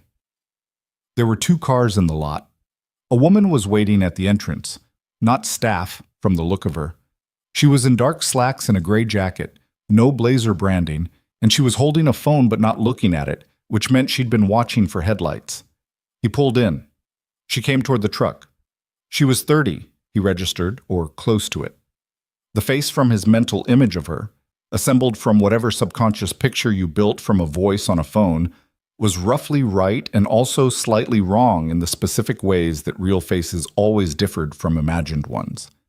She was sharper than he'd expected, more tired than he'd expected, and she had the look of someone who had been preparing for this interaction all day and was trying very hard not to let that show. She didn't offer her hand immediately when he got out of the truck. She just stood there and said, "Thank you for coming." "I haven't agreed to anything," he said. "I know. Thank you for coming anyway." He studied her for a moment. She held the look without flinching, which he noted. "The car's in the storage bay," she said. "This way." He followed her into the building. Not through the showroom, he noted. She'd taken him in through a side entrance directly to the service wing. He didn't know if that was intentional, but it had the effect of bypassing the marble floors entirely, which was either thoughtful or strategic, possibly both. The storage bay was impressive. Controlled environment, serious lighting, clearly designed by someone who understood what these machines needed. He counted 12 vehicles as they walked in and kept his professional face on, which required some effort because there were 3 things in this room that he hadn't seen in person before and would have liked to spend time with under different circumstances. But the Iso Revolta stopped him at the entrance. He stood there for a moment and just looked at it. The coachwork was Bertone. He could see it in the proportions, the way the roof line descended, the specific geometry of the C-pillar. Original black, not a respray. The depth was different on original paint, the way decades of oxidation and polishing worked into the surface. It was a quality you felt more than saw. The chrome was right. The interior, through the window glass, was showing its age in the honest way of untouched originals. "Numbers matching," Victoria said beside him. "I can see that." One of 12 remaining in running condition, or in condition that should be running. She paused. 3 specialists. 11 days, 9 days now. No diagnosis. He walked slowly around to the front, crouched by the lower valance, not touching, just looking at the nose-down geometry, the weight distribution at rest. Stood up and moved to the driver's side. "Can I open the hood?" "Whatever you need." He found the release, lifted it. The 327 sat there under the hood, clean. Too clean, actually, with the slightly artificial cleanliness of an engine that had been wiped down by multiple people who'd been looking at it. There was one thing he'd have preferred, more original grime. Grime told stories, someone had cleaned those stories away trying to make the car presentable for the specialists, which was understandable and mildly frustrating. He leaned in. The intake manifold was right there, Y-end, as expected. He could see from the casting date codes that it was original to the car. He crouched slightly, angled his phone flashlight along the underside of the manifold, looking at the port alignment. He looked at the carburetor, the Holly, the specific variant. He reached in and put 2 fingers on the fuel line at the inlet, not testing anything, just making contact, the way you touch something to establish a baseline. He straightened up, looked at the firewall side of the engine compartment, looked at the timing chain cover, looked at the vacuum advance unit on the distributor. He was quiet for about 3 minutes while Victoria stood at the side of the bay and let him be quiet. "Turn it over, Mum," he said finally. "You want me to... Can you, or should I?" "I can." She came around, opened the driver's door, sat carefully. She moved around the car with the careful respect of someone who understood what it was worth, and reached for the key. The engine turned. It caught, almost. The RPM needle moved, and then it died. "Again," Ethan said. "Same thing. Turn, catch, die. One more time. This time, let it get almost all the way, and then hold the key there for 2 full seconds before you let it fall." She did it. The engine caught, hesitated, almost held, and released. Ethan straightened up. "I know what it is," he said. Victoria was out of the car in the time it took him to say it. "What?" "It's a resonance issue, intake tract." He pointed at the manifold. "That Y-end, with this specific Holly variant on pump gas, modern pump gas with ethanol content, creates a pressure differential in the fuel delivery that produces intermittent vapor lock under specific thermal cycling. The engine has to be at a very specific temperature range for it to trigger. Too cold, it starts fine. Too hot. It's past the window. But in that middle range, which happens to be exactly where you're trying to start it in this bay, in this ambient temperature, after it's been sitting, it hits the condition every time. Victoria stared at him. 3 specialists couldn't find that. 3 specialists ran modern diagnostics on a problem that modern diagnostics can't see. The fault doesn't produce codes because it's not a component failure. It's a behavioral interaction between components that were engineered in 1963 for a fuel chemistry that hasn't existed since about 1987. He looked back at the engine. You can't scan for it. You have to know it's there. A silence in the bay. One of the other cars ticked quietly as its metal settled. The humidity control unit hummed. Can you fix it? Victoria asked. Depends what you mean by fix. She looked at him directly. I mean, fix it. Make it start. Make it run well enough for an exhibition, and safely enough that it can be driven short distances without issue. He looked at the engine for a moment. The carburetor needs to come off. I need to look at the accelerator pump circuit and the main jet sizing. There's an adjustment to the power valve that will help. The timing advance needs recalibrating for modern fuel, not by much, but specifically. He paused. And there's a component inside the manifold runner interface that I'll need to examine up close. If it is what I think it is, I'll need to either source a period replacement or fabricate a modified version. Fabricate, she said. If source isn't possible. Can you do that? I've done it before. How long? If I can start tomorrow. He stopped. This isn't a normal job. I can't pull this apart and leave it in pieces overnight. If I start it, I need to be able to commit to finishing it. That means time I have to carve out of an already full week. Name your price. I told you this isn't about money. Name it anyway.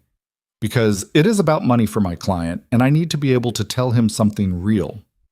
He looked at her. She was watching him with the expression of someone who was accustomed to negotiating but had decided deliberately to simply be straight instead. I'll need to bring my own tools, he said. I work with my own equipment, my own process. Nobody else touches the car while I'm working on it. Done. I'll need access to this bay at whatever hours work for my schedule, which means possibly late evenings. I've got a kid. I work around his schedule, not the other way around. Done. And I'm going to need full documentation on everything the 3 specialists did. Every step, every adjustment. I need to know what's been touched. I have it all. I've had everything documented. She paused. I prepped notes for tonight. Whatever you need. He looked at her for a moment. She'd prepped notes. Before he'd agreed to anything, which meant she'd been planning this conversation carefully, which he registered and didn't call out because it was what he'd have done in her position. What happened to the man who was here yesterday? He said. Hall. Something crossed her face. Not guilt exactly. More like the expression of someone who had already taken the action and was now receiving the consequence of being asked about it. He's been placed on administrative leave pending a formal performance review. I didn't ask for that. I know you didn't. Then why? Because it was the right thing to do. Not because of you. Because of what happened in my building and the standard I expect in my building. She held his look. I'm not telling you that to make you feel better about helping me. I'm telling you because you asked, and I'm not going to lie about it. He was quiet for a moment. How old is your son? She asked. The question was unexpected enough that he answered it without thinking. 6. Is he... She seemed to check herself, choosing the question. Does he come to the garage? While you work? Sometimes. Why? He was holding that toolbox like it mattered, she said. I wasn't there, but Petra, my parts counter staff, she mentioned the boy. The way he was looking at the engine diagram on the wall. He looked at it for about 30 seconds and told me the port positioning was wrong, Ethan said. Which it was. Victoria blinked. He's 6. He's been around engines since he could walk. He paused. His mother was an automotive journalist. He got it from both ends. The past tense sat between them for a moment. Victoria didn't pursue it. She had the instinct not to, which he noticed. I'll get you the documentation, she said. Everything the specialist produced. Tonight if you want it. Email it. I'll read it at home. He looked at the ISO Revolta one more time. I'll come back Thursday evening. That gives me tomorrow to source what I can and prep. Thursday, she repeated. Thank you. Don't thank me yet, he said. I know what the problem is. I don't know yet if the components are in a condition I can work with. If the manifold runner interface is degraded beyond a certain point, this gets significantly more complicated. How significantly? We'll know Thursday. He closed the hood. He was careful about it. The solid click of a 60-year-old hood latch, the slight adjustment required because the hinge pins had worn fractionally over 6 decades. Small things. The small things were usually where the truth was. He straightened up, pushed his phone back in his pocket. I'll walk you out, Victoria said. They went back through the service wing side entrance, back into the October night. The lot was empty now except for his truck and a dark blue sedan that was presumably hers. I'll send the documentation tonight, she said, before 11. Fine. He got to his truck, unlocked it. Mr. Cross? She said it from behind him and he turned. She was standing about 6 feet away in the cold, hands in her jacket pockets, and she looked, for just a moment, before the professional composure reassembled itself, like someone who had been running very hard for a very long time and had just briefly let themselves stop. I mean it. Thank you. He looked at her for a moment, then, the kid was right about the diagram, by the way, the intake port positioning. Whoever designed that poster got it wrong. He paused. Thought you'd want to know. Something shifted in her expression. Not quite a smile, something drier than that, and more genuine for it. I'll have it taken down. He got in the truck and drove home. The documentation arrived at 10:47. He sat at the kitchen table with his laptop and went through it methodically, all 93 pages across 3 specialist reports, making notes in the margin of his legal pad. The first specialist had gotten closest to the right area, actually, had identified the carburetor as a probable factor before getting distracted by an apparently anomalous reading in the ignition timing that had led him in the wrong direction. The second had been thorough, but hadn't known the specific Wyan manifold history. The third had been excellent on everything except the one thing that mattered, which was the fuel chemistry interaction, which wasn't in any current reference because the reference materials that documented it had been published in trade journals in the late 1980s and early 1990s and had never been digitized. Ethan had read those journals. He'd read them when he was 22 in the university library, pulling physical copies from the archive stacks because he'd been following a citation chain from a paper on period fuel system design. He'd read them because he found the history of it interesting. He'd read them the way he read everything, thoroughly, specifically, with the part of his brain that filed things away not because he knew he'd need them, but because they were interesting and the interesting things had a way of eventually mattering. He finished the documentation at midnight, closed the laptop, sat in the quiet kitchen. Through the window, the backyard, the bicycle frame, the fence. He thought about the car sitting in that bay. He thought about the specific sound the engine had made when it caught and didn't hold.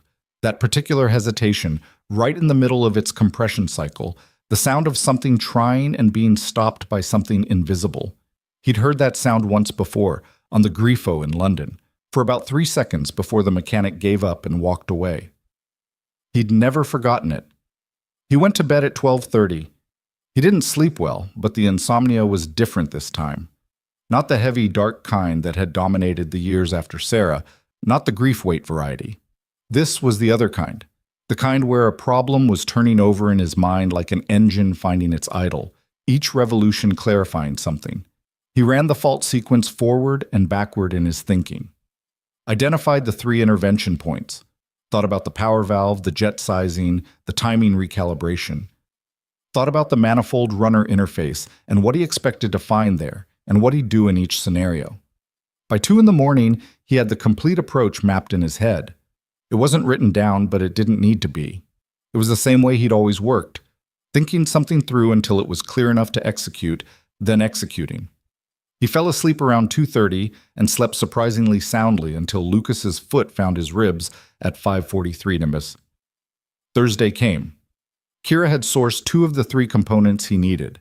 She'd spent most of Wednesday on the phone with specialty suppliers and had turned up a new old stock power valve in the right spec and a carburetor rebuild kit for the Holly variant that was, at this point, not far off mythological in its rarity. She'd found it at a parts supplier in Ohio who'd apparently been sitting on it since 1994 and had recently started digitizing his inventory. How much? Ethan asked. You don't want to know. Tell me. She told him. He absorbed it without visible reaction, wrote a check from the shop account. It was more than the shop kept in reserve on a regular Thursday. He'd transfer the difference from his personal account later, quietly, the way he handled the gap whenever it arose, which happened more often than the shop's billing justified. The third component, the manifold runner interface piece, he was going to have to assess in person before he knew whether to source or fabricate. He'd spent an hour Wednesday evening in the back of the shop working through the fabrication options on paper, just in case. He had the lathe equipment for it, if it came to that. He'd used it for more unusual things. He dropped Lucas at school. Lucas was in a talkative mood, describing something that had happened involving Marco and a classroom fish and a misunderstanding about feeding schedules, and came back to the shop and worked through the day with the particular focused efficiency of someone who is saving a specific amount of bandwidth for a specific evening task. At 5:15, he cleaned up properly.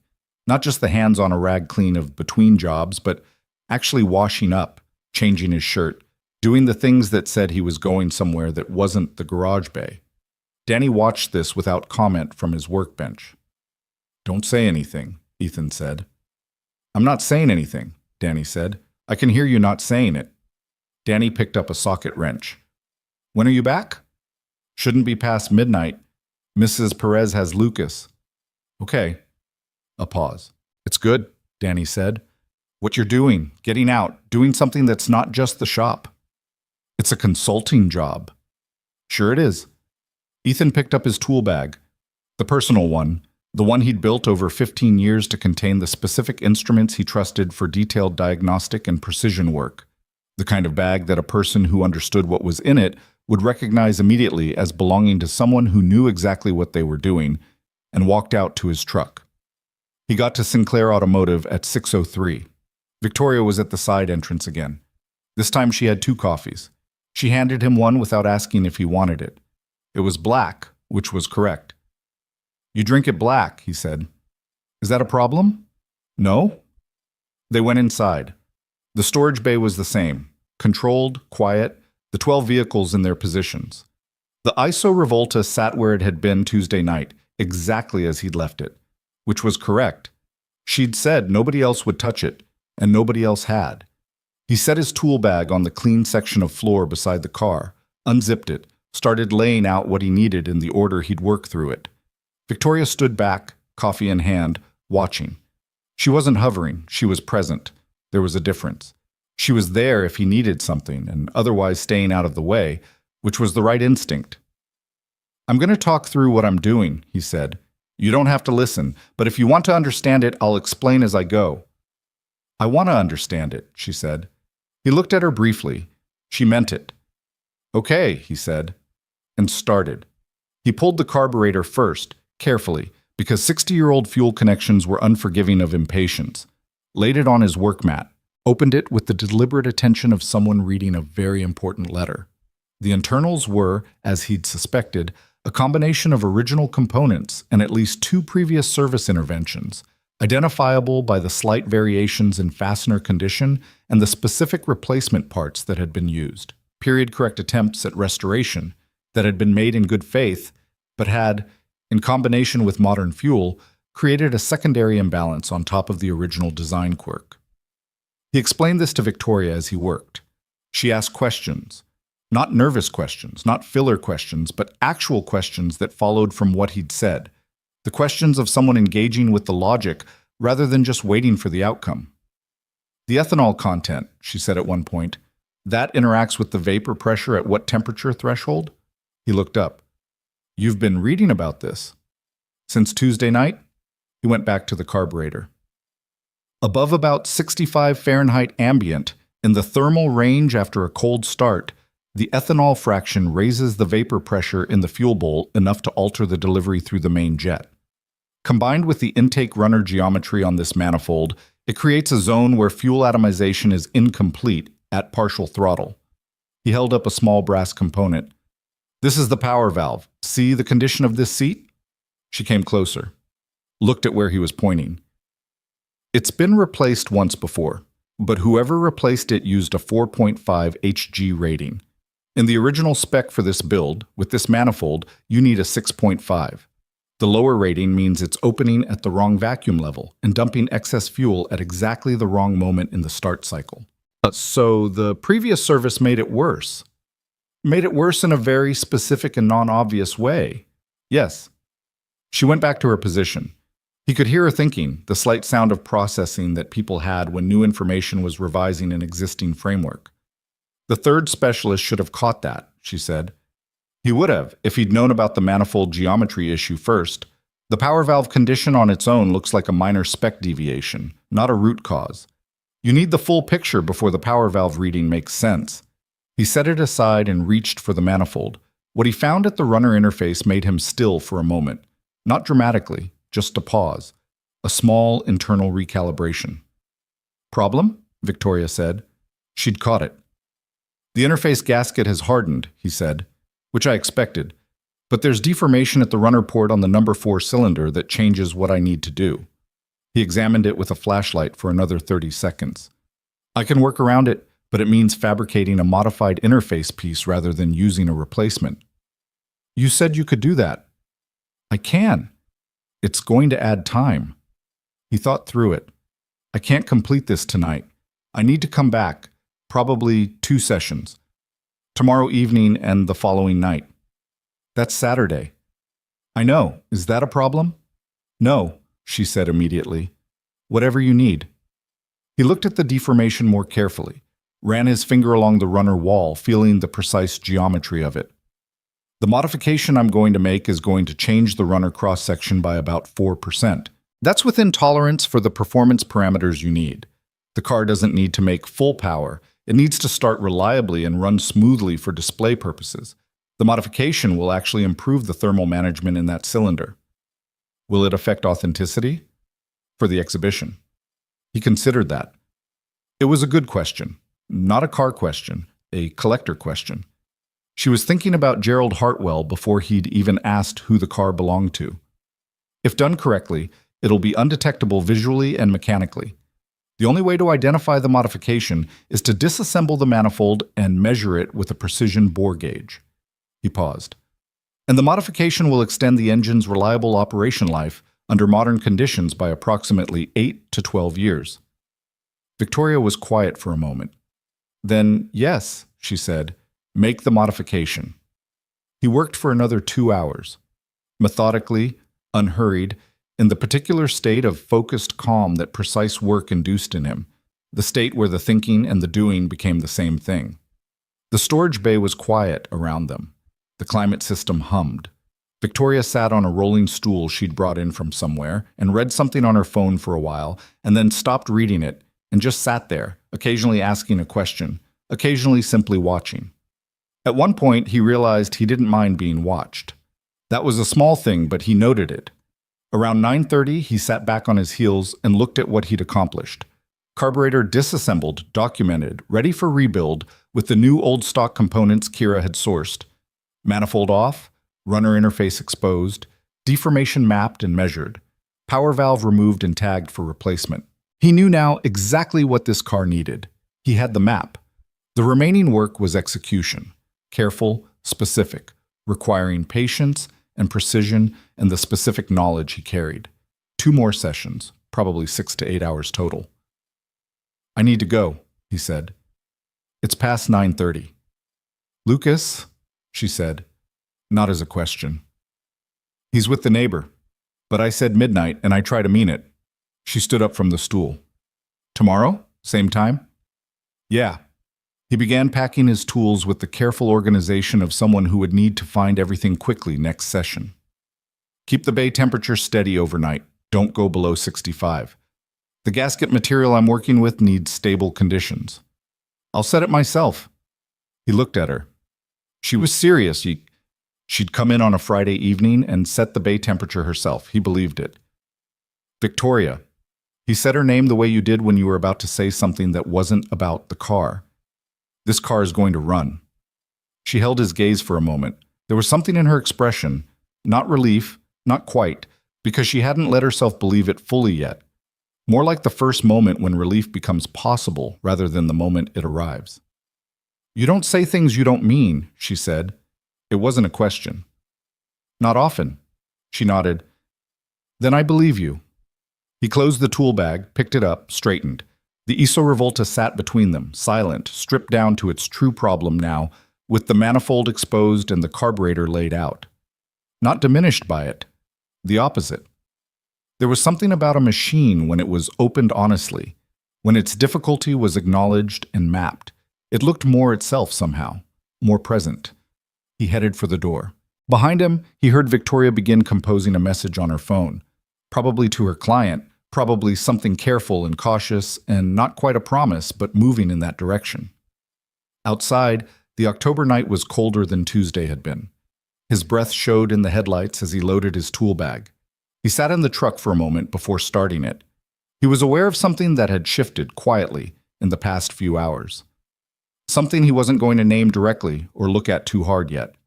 But it was there. He started the truck and drove home through the empty streets. In the morning, Lucas asked him at breakfast how the car was. "Complicated," Ethan said. "But fixable?" "Yeah." He pushed the eggs toward his son. "Fixable." Lucas nodded, apparently satisfied with the precision of this answer, and went back to his drawing. On the page in front of him, a small cross-section was taking shape, rough and earnest, a 6-year-old's interpretation of something he'd heard his father describe but never seen. An Italian car, an American engine. Two things that weren't originally meant for each other, figuring out how to work together anyway.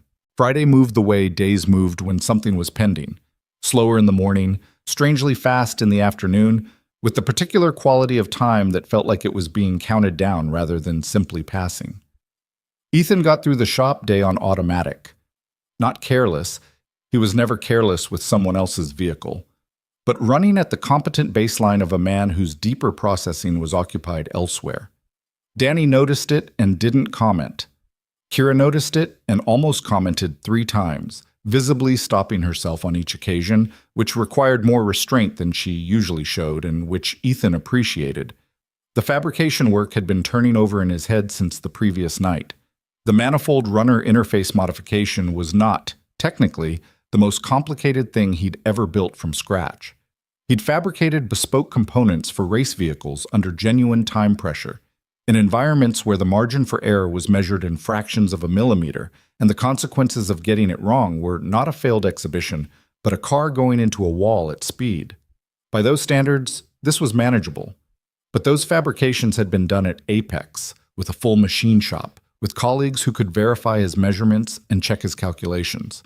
He would be doing this one on the lathe in the back of a small garage on the east side of town, by himself, on a Friday evening, with a time window that was already contracting.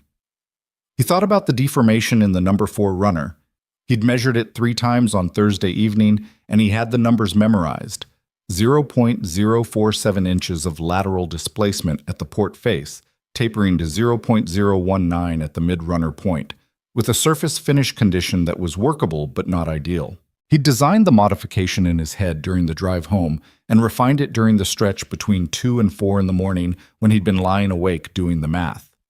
The piece he needed to make was an aluminum interface adapter, not complex in its geometry, but requiring specific tolerances that the lathe could achieve if he was careful and patient. The material was a 6061-T6 aluminum stock that he had in the shop in the right diameter. He'd checked before he left. At 4:55, he told Danny and Kira to close up without him. He'd come in early Saturday and sort the paperwork. "You're going back to that dealership," Kira said. Not a question. "I've got work to finish. On a Friday night." "The car doesn't care what day it is." Kira leaned against the workbench with her arms crossed. "Is she going to be there again?" Ethan was putting his jacket on. "She's the client. She'll be wherever she needs to be." "That's not a no." "Kira, I'm just observing," she said. "I observe things. It's a quality." "Lock the side door when you leave," he said, and walked out. He picked up Lucas at the after-school program, fed him at home, pasta again, because it was fast and Lucas had entered a phase where he was suspicious of new food with an intensity that would have been comical if it weren't slightly exhausting. and got him through homework and the bath and book routine with the particular efficiency of a single father who had refined the evening sequence to a reasonably reliable system. Lucas was in bed by 8. Ethan sat on the edge of the mattress and listened to the rocket ship nightlight hum for a moment. "The car," Lucas said, not quite asleep. "Yeah." "You're going back tonight?" "For a few hours." Lucas turned his head on the pillow. His eyes were half open, the specific drowsy intensity of a child fighting sleep, because there was something he wanted to say. "When it's fixed," he said, "can I see it?" Ethan looked at him. "Maybe, if the client says it's okay. Tell her I know about Iso Revoltus." "Do you?" "I looked it up at school." A pause. "They're Italian, but the engine is American. That's weird." "It's interesting," Ethan said. "Weird and interesting are different." Lucas considered this. "Both," he decided, and closed his eyes. Ethan sat there another minute. Then he stood up, turned off the overhead light but left the rocket ship on, and went to get his tool bag. He was at the storage bay by 8:40. Victoria met him at the side entrance with coffee again. Black again, which had apparently become the established protocol after 2 visits. The temperature in the bay was holding at 67 degrees, which he confirmed with his own gauge before he set down the bag. She'd set it herself, as promised. He didn't mention it, but he noted it. The car was exactly as he'd left it. The manifold removed, the exposed components covered with clean lint-free cloth to prevent dust contamination. She'd done that too. He hadn't asked her to. "You've done shop work before," he said, lifting the cloth and checking the port face. "My father's garage, not his dealership, his actual garage at home. He had a '69 Camaro that he was always halfway through restoring." She paused. "He taught me to torque bolts before he taught me to drive." Ethan looked at her briefly. That explained some things, the way she moved around the car without the tentative quality of someone who'd only ever owned them. The questions she asked, grounded, specific, not theoretical. "Is the Camaro finished?" he asked. "No. He ran out of time when the business got bigger." A pause. "It's still in the garage in Florida, all its pieces in labeled boxes." Something in the way she said it, the labeled boxes, had a particular weight to it. He didn't pursue it. He pulled the aluminum stock from his bag and set up at the workbench he'd asked to use in the service area adjacent to the bay. The lathe at Cross Mechanics was better for this work, but the Sinclair service department had a reasonable unit that he'd checked on Thursday and judged sufficient. He set his measurements against the stock, made his preliminary marks, and started. Victoria sat where she'd sat the night before, the rolling stool, a reasonable distance back, present without hovering. She had her laptop this time. She worked on something for a while. Then she stopped working on it and watched him. The lathe work took 2 hours and 40 minutes. He stopped twice to remeasure, once to make a minor adjustment to his cutting angle, once because he wanted to check the port face alignment again before committing to the final bore dimension. The piece came off the lathe at 11:17. He held it under the work light and turned it slowly, checking the surface finish, running a fingernail along the bore wall to feel for any imperfection. "Is it right?" Victoria asked. She'd come to stand nearby, not too close. "Close." He set it on the workbench and picked up a fine file. 5 more minutes. She went back to her stool. He worked the edge profile with the file, so not much. 3 or 4 careful passes on the port face side, then a final check with his bore gauge. The number came up clean. He held the piece up. "Now it's right." He carried it to the car. The installation of the interface adapter was the most critical step of the entire process and required patience that was, at this point in a Friday evening, requiring some active maintenance. He seated the adapter against the deformed runner port, feeling it settle into the modified geometry he'd designed for it.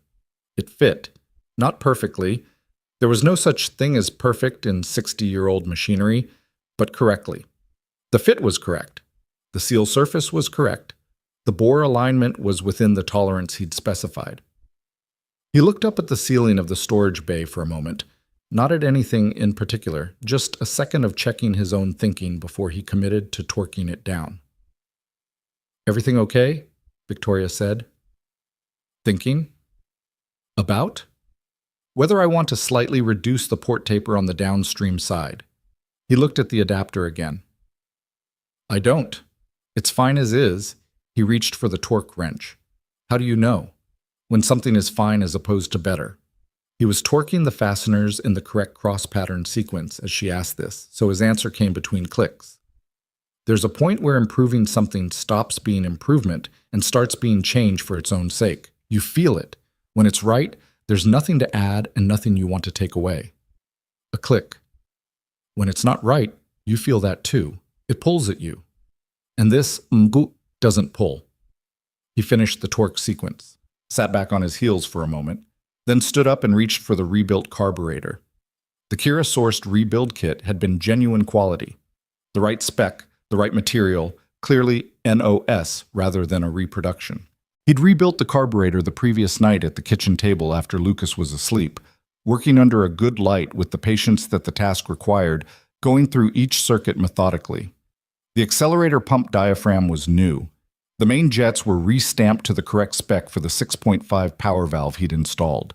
The float level was set to the factory specification adjusted for modern fuel density. He seated it on the manifold and connected the fuel line with careful hands. Old brass fittings needed to be treated like the old brass fittings they were. Not over-tightened, not under-tightened, seated with a firmness that was confident but not forceful. He'd stripped enough of them in his life to know that the one time you got impatient was the one time something snapped. Then the timing. He connected his timing light and had Victoria turn the engine over without starting, just cranking, to establish baseline. The marks on the harmonic balancer told him what he needed to know. Whoever had set the timing last had advanced it 3 degrees beyond what the recalibrated spec required. Small variation, but in combination with everything else, it was enough to push the start cycle behavior into the fault window. He adjusted the distributor. 2 minutes of work, careful rotation of the base plate, a small measurement, a lockdown. He checked it twice. Okay, he said. He looked over at Victoria. She was standing now, stool abandoned, arms folded across her chest. She was holding herself very still in the specific way of someone who didn't want their anticipation to be visible but couldn't make themselves sit down. I'm going to need you to start it, he said. Same as Thursday. But this time don't modulate the key. Just turn it and let it do what it does. She nodded and moved to the driver's door. He stood at the front of the car, hood open, and watched the engine. Victoria reached for the key. The starter motor engaged. The sound of the 327's compression cycle. That particular rhythm of a period small block, different from modern engines in a way that was physical as much as acoustic. You felt it in your chest. Moved through the bay. The engine caught. It held. The idle settled. Rough at first, the roughness of an engine finding its temperature range for the first time with correct parameters, the richness cycling through as the choke did its work. Then it smoothed. Not perfectly, not immediately, but progressively. The way things smoothed when they were working correctly and simply needed time to believe it. Ethan stood at the front of the car and listened. The sound was right. Not just running, right. The firing intervals were even. The exhaust note from the side pipes had the specific timbre of a 327 in good health. The slightly loping idle quality that the Holley carburation gave it at low RPM. He could hear the intake breathing. He could hear the timing advance beginning to work as the temperature came up. He listened for the hesitation, the one that had been there every time, the one that had defeated 3 specialists, and it wasn't there. It was gone. He walked around to the driver's window. Victoria was sitting in the driver's seat with both hands on the wheel, which she'd apparently taken hold of without thinking about it. She was staring straight ahead through the original glass windscreen. Her jaw was tight. Breathe, Ethan said. She turned her head to look at him. Her eyes were bright. Not wet. She wasn't the crying type. He'd guessed that already. But bright in the way of someone whose body was registering something significant before their mind had fully processed it. It's running, she said. It's running. It's actually running. I'm aware. He checked his watch. Let it warm up for 8 minutes. Then I want you to rev it to about 2,500 revolutions per minute and hold it there for 30 seconds. I need to hear it under light load. She did it. The rev rang out in the storage bay, full-throated, clean. The 327 coming alive with the authority of a machine that had been built when displacement was the primary argument. The other vehicles in the bay seemed to vibrate slightly in sympathetic response. 30 seconds. Victoria brought it back to idle. The idle held, even, steady, correct. Ethan listened to it for another minute. He straightened up, put his hands in his pockets. He was aware of a feeling in his chest that he recognized as satisfaction, but that was bigger than the satisfaction of a job done well. It was the particular satisfaction of a problem that had seemed intractable, yielding to the exact approach you designed for it. The specific pleasure of a solution that was elegant, not because it was simple, but because it was precisely fitted to the problem's actual shape. He'd missed this feeling. He hadn't let himself acknowledge how much he'd missed it until this moment, standing in a climate-controlled storage bay at 11:50 on a Friday night, listening to a 62-year-old engine hold its idle correctly for the first time in however long it had been broken. Victoria cut the engine. She sat in the car for a moment after. Then she got out, and she stood on the other side of the open door from him. And for a few seconds neither of them said anything because the silence after the engine cut was complete and significant, and it seemed wrong to fill it immediately. "How did you know?" she said finally. "The specific combination, the power valve rating and the runner geometry and the timing advance. How did you hold all of that together?" "I've been thinking about this class of problem for about 12 years, he said, "and I read the right journals at the right time and I remembered them." "That's it?" "That's a lot, actually." She almost smiled. Not quite. "Yes," she said. "It is." She came around the door and looked at the engine, still warm, ticking gently as the metal began to contract. She put her hand near the engine block, not touching it, just close enough to feel the heat coming off it.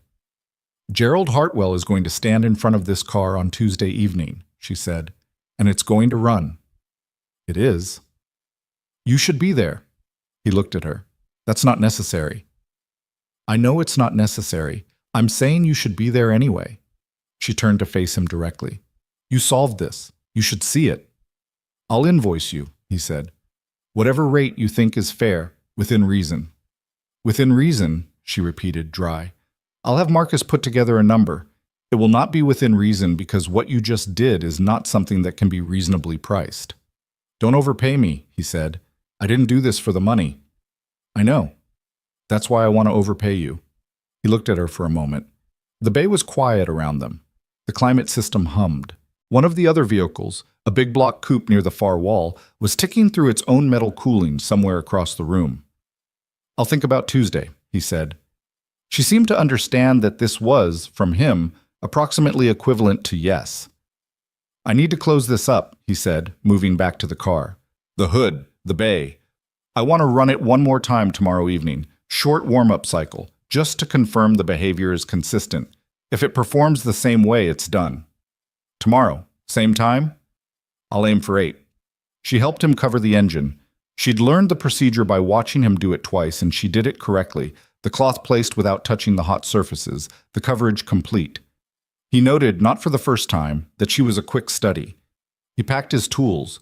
She walked him out, same route as before, same side entrance, same October air.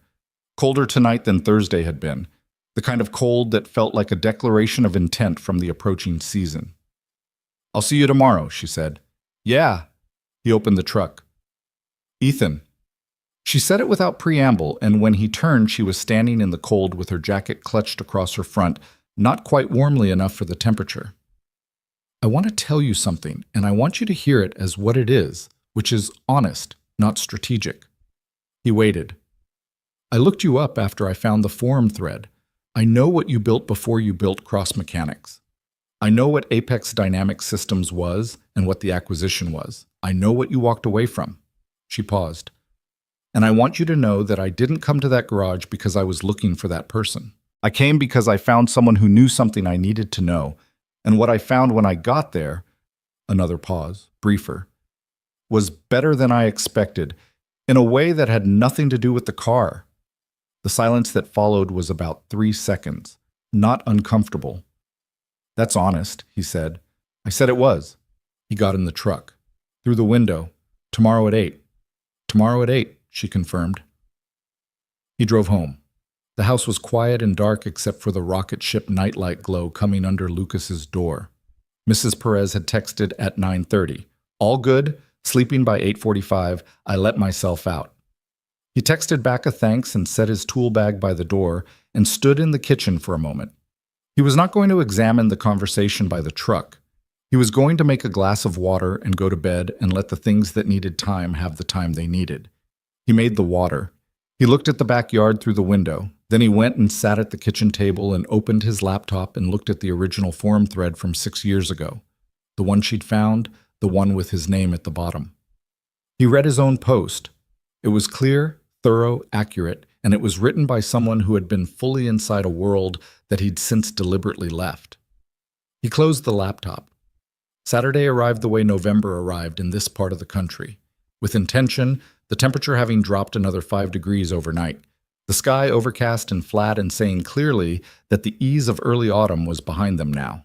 Lucas woke up talking about the fish incident at school again, which had apparently developed new dimensions since Wednesday, involving a replacement fish whose distinguishing characteristics Lucas described in detail that suggested he'd been paying very close attention.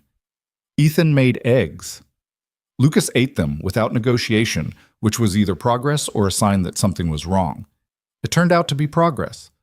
At the shop, Danny had come in early and done the Friday paperwork that Ethan had promised to deal with, which he hadn't done because he'd been making aluminum interface adapters at 11 at night. He found it stacked neatly on his desk with a note that said, "You owe me lunch and nothing else." He spent the morning on the fleet vehicles. Steady, physical, uncomplicated work. Oil changes and brake inspections and tire rotations, the maintenance rhythm of functional machines that needed regular attention and responded predictably to correct treatment. It was good work in the way that putting your hands on something real was always good work. He didn't undervalue it. He never had. Kira arrived at 9 with her usual energy and her usual paper bag from the diner and took one look at him and said, "It's fixed. I haven't confirmed it yet. I've got one more session tonight. But it ran. It ran." She made a sound that was somewhere between satisfied and told you so and dropped the paper bag on the workbench. "Breakfast burritos. For the genius." "Stop. I'm just saying what it is." Lucas, who had commandeered his folding table and was doing Saturday drawings, looked up. "What's a genius?" "Someone who fixes things that other people can't," Kira said. Lucas considered his father with what appeared to be genuine recalibration. "Oh," he said. Then returning to his drawing, "I knew that." Ethan turned away to hide the expression that made it onto his face briefly. Danny, who had witnessed this from the bay doorway, disappeared back into the garage with something that sounded very much like a suppressed laugh. The Saturday session felt different going in, not less careful. He was meticulous about the second confirmation run because consistency mattered, because one successful start proved the diagnosis, but two confirmed the solution, but different in the way that a thing already fundamentally done felt different from a thing that was pending. The tension was downstream now. He arrived at 8:04. Victoria was at the entrance, coat this time rather than jacket, a better choice for the temperature. No coffee tonight. She'd brought it in a thermos, 2 cups. She'd figured out the protocol.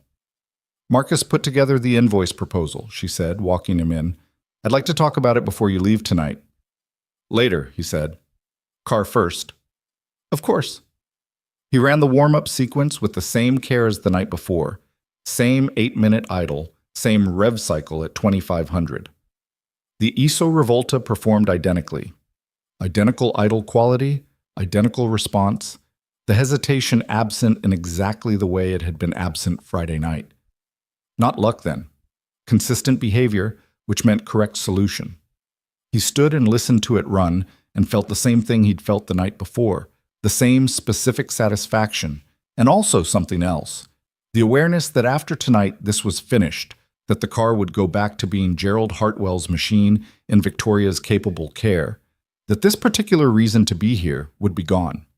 He was aware of the awareness. He shut the engine down himself this time, standing at the driver's door, his hand on the key. The silence after the engine cut was the same as before, complete, significant. The storage bay holding its breath. He turned to face her. Victoria was standing at the edge of the bay, watching him with the clear attention she'd been watching him with all week, the look of someone who was very good at reading situations and had been reading this one carefully. "It's done," he said. "I know," she said. "I could hear it." Same behavior as last night. Consistent start, consistent idle, appropriate response through the RPM range. The modification is holding. He paused. One recommendation. Before the exhibition, run a brief warm-up cycle at the venue. 15 minutes. Let the thermals stabilize. The fault condition required a specific temperature range and the modification eliminates it, but building temperature correctly before the display will give you the cleanest idle in front of Hartwell. She was writing this down on her phone. Not looking at him. Writing. Then she stopped and looked up. His assistant called today. Final confirmation for Tuesday. What did you tell them? That the car would be ready.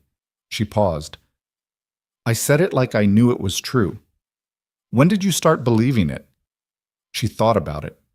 Not performing the thought. Actually thinking. Thursday night, she said, when you said, I know what it is. Not when it started running. Before that. She put the phone away. The way you said it. He began packing his tools. She sat on the stool and let the room be quiet for a moment. The invoice, he said. What did Marcus put together? She named a figure. He stopped packing and looked at her. That's more than the 3 specialists combined, he said. Yes. I worked 3 evenings. You solved something they couldn't solve in 11 days combined. The fee reflects the problem, not the hours. She held his look. Don't argue with me about this. I'm not arguing. I'm pointing out that it's disproportionate. It's accurate, she said. There's a difference. He resumed packing. Donate half to something. Excuse me? The fee. If it has to be that number, donate half somewhere. Kids' STEM programs, mechanics training, I don't care. Something that's not just going into my account. She was quiet for a moment. Okay, she said. I'll have Marcus research options. And send me what you decide on. Why? Because I want to know where it went. She looked at him with an expression that was slightly different from the other expressions he'd cataloged over the past 4 days. Softer was the wrong word for it. Victoria Sinclair didn't go softer exactly. More like less defended. A small lowering of something. I'll send you where it went, she said. He closed the tool bag, stood up. The storage bay was quiet around them, the 12 vehicles in their positions, the ISO Revolta among them now different in quality from the others. Not more valuable, but more present somehow, the way a thing that had been through something was different from a thing that hadn't. The exhibition is Tuesday evening, Victoria said. It starts at 7. Hartwell's estate is about 30 minutes from town. She paused. I'd like you to be there. You mentioned that. You said you'd think about it. I did think about it. And? He picked up his tool bag. What would I be doing there? At a collector's estate exhibition? Standing next to a car you fixed and watching a man discover that the thing he loves is running correctly. She said it simply. That's all. You don't have to talk to anyone you don't want to talk to. You can leave after 20 minutes. He thought about Lucas asking, can I see it from the pillow? Can I bring someone? He said. She blinked, processing the question and then its likely answer simultaneously. Your son. He's 6. He already knows about the ISO Revolta. She stopped. Started again. Yes. Bring him. He'll have questions. I'm sure Gerald Hartwell will find it delightful. I don't know that he will. I do, she said, and there was something in her voice that was not quite authority and not quite warmth, but was somewhere between them. The place where someone was being genuinely certain about something. Bring him. He nodded. Tuesday at 7. I'll send you the address. He walked out for the last time, through the service wing, through the side entrance, into the cold October night that was almost November now. Almost something new. The parking lot had 2 cars in it, both familiar, the night sky above flat and dark and wide. He loaded his tool bag. He stood by the truck for a moment. Through the side entrance glass, he could see the storage bay doors. Closed now, the light inside showing at the edges. In there, the ISO Revolta was sitting in its correct temperature with its correctly rebuilt carburetor and its machined adapter and its recalibrated timing, ready to do on Tuesday what it hadn't been able to do for 11 days. The thing was fixed. The work was done. He drove home through streets that were empty in the specific way of a late Saturday in autumn, past dark storefronts and the yellow spill of the occasional convenience store, past the cross street where he knew his garage sat dark and locked, past the neighborhoods that were different from each other in the ways that city neighborhoods were different, the visible markers of who lived where and what they had. And he thought about the week that had just happened. He thought about the showroom on Monday morning, the marble floors, Derek Hall's performance, Lucas and his toolbox, and the particular way a 6-year-old absorbed something that hurt without having the vocabulary to name it. He thought about the drive home, the grilled cheese, the notebook.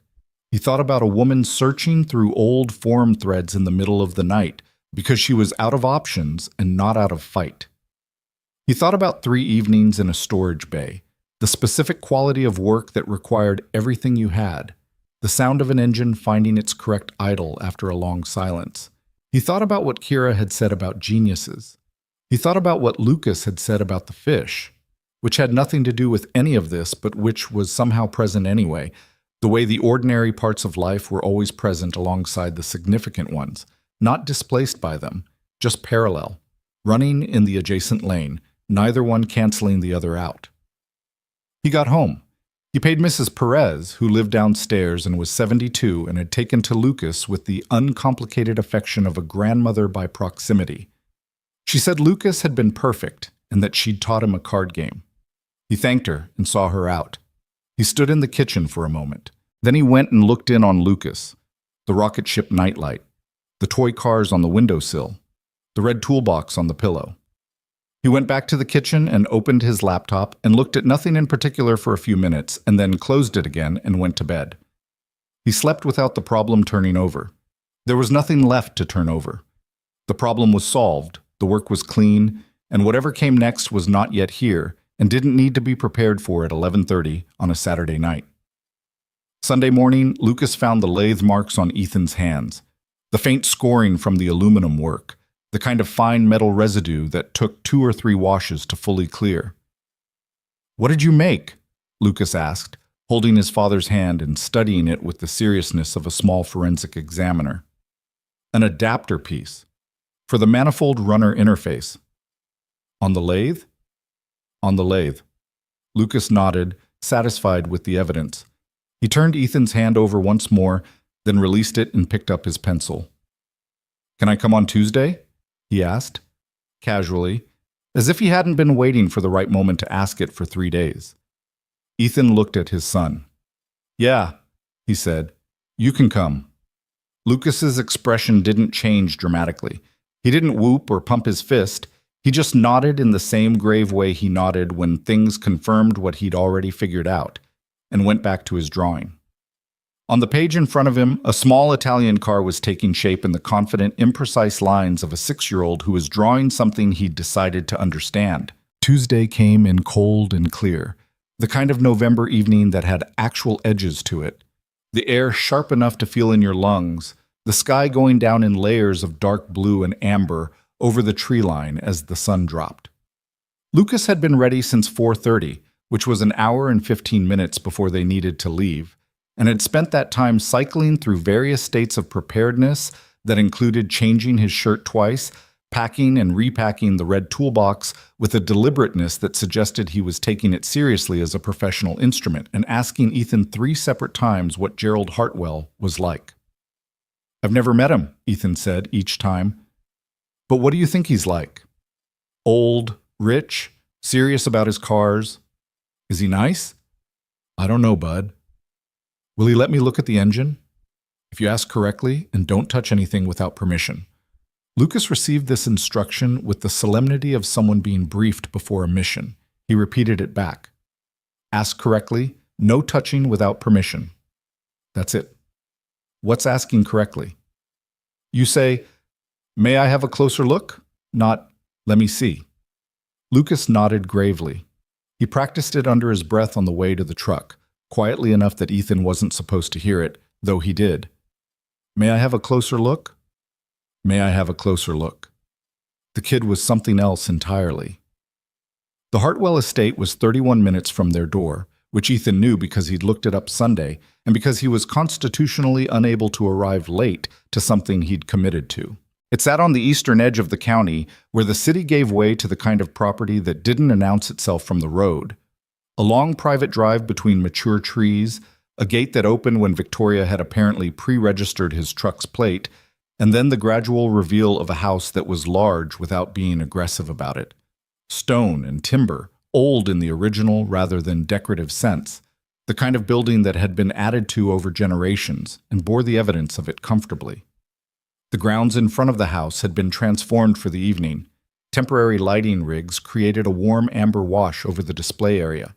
2 rows of vehicles positioned on the stone-paved forecourt, each car given room to be seen, the lighting calculated to show coachwork and chrome without washing out the color. There were perhaps 60 people present, moving between the cars with the focused appreciation of those who understood what they were looking at. Waiting staff circulated. At the far end of the display, near the entrance to a large outbuilding that had been opened for the occasion, a string quartet was playing something Ethan didn't recognize. Lucas pressed his nose to the truck window. "There are so many cars," he said, with the reverence of a person entering a cathedral. "Don't touch without permission," Ethan said. "I know." They parked where a staff member directed them and got out. Lucas took Ethan's hand, not nervously, just automatically, the way he did in unfamiliar settings, and held the red toolbox in the other. Ethan had worn the cleanest jacket he owned, which was not the jacket with the torn elbow. He'd drawn the line at a tie. Lucas was in his good sweater, the dark gray one his grandmother had sent for his birthday, and had combed his hair with the seriousness of someone who understood that occasions required things. Victoria found them within 3 minutes of their arrival. She came through the crowd with the efficient movement of a person who knew exactly where they were going, and she was different in this context than she'd been in the storage bay. The professional composure was still there, the same authority, but it was dressed differently tonight. A dark coat, hair down for the first time he'd seen it, a quality of presence that the casual setting revealed more clearly than the dealership ever had. She was genuinely attractive in a way that the work context had been beside the point of, and Ethan noticed this and filed it without doing anything with it, which was all the filing you could reasonably do.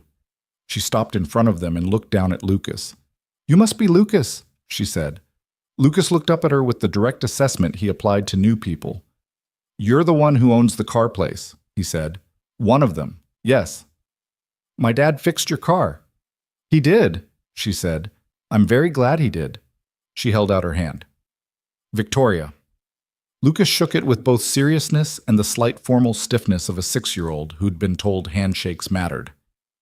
"Lucas Cross," he said. "I brought my kit." He held up the toolbox.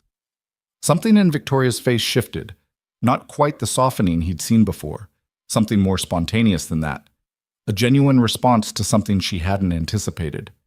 "Good thinking," she said. She looked up at Ethan. There was a moment between them that was brief and complete.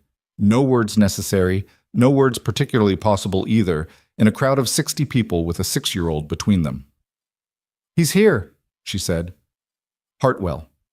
He hasn't seen the ISO yet. I had it kept inside. I wanted him to see it running." She paused. "Are you ready?" "It's your show," he said. "I'm just here to watch." "You're here because you made it possible," she said. "Come on." The outbuilding turned out to be a converted carriage house. Vaulted ceiling, exposed timber, the kind of space that had been preserved rather than renovated and was better for it. Inside, 7 more vehicles were arranged in a single row with more intimate spacing than the forecourt display, a smaller, more deliberate collection. At the far end, under a specific cluster of warm lighting, the Iso Revolta sat the way it had been built to sit. Black coachwork absorbing the light and returning it differently. The chrome understated, the proportions exactly themselves. Gerald Hartwell was standing about 20 feet from it when they came in. He was 68 as advertised, a compact man, silver-haired, with the upright bearing of someone who had been physically active his whole life and hadn't entirely stopped. He was speaking to a woman Ethan guessed was his wife, and a younger couple who might have been family, and he had the air of a man who was very much in his element and knew it. Victoria guided them to a position near the wall, not yet intercepting Hartwell, giving him time with his guests. He doesn't know it was in trouble, Ethan said quietly to her. Does he? He knows there was a preparation delay. He doesn't know the extent. She paused. He's not going to know the extent unless you want him to. Doesn't matter to me either way. It matters to his confidence in the car, she said, which matters to his enjoyment of this evening. He looked at her. What did you tell him?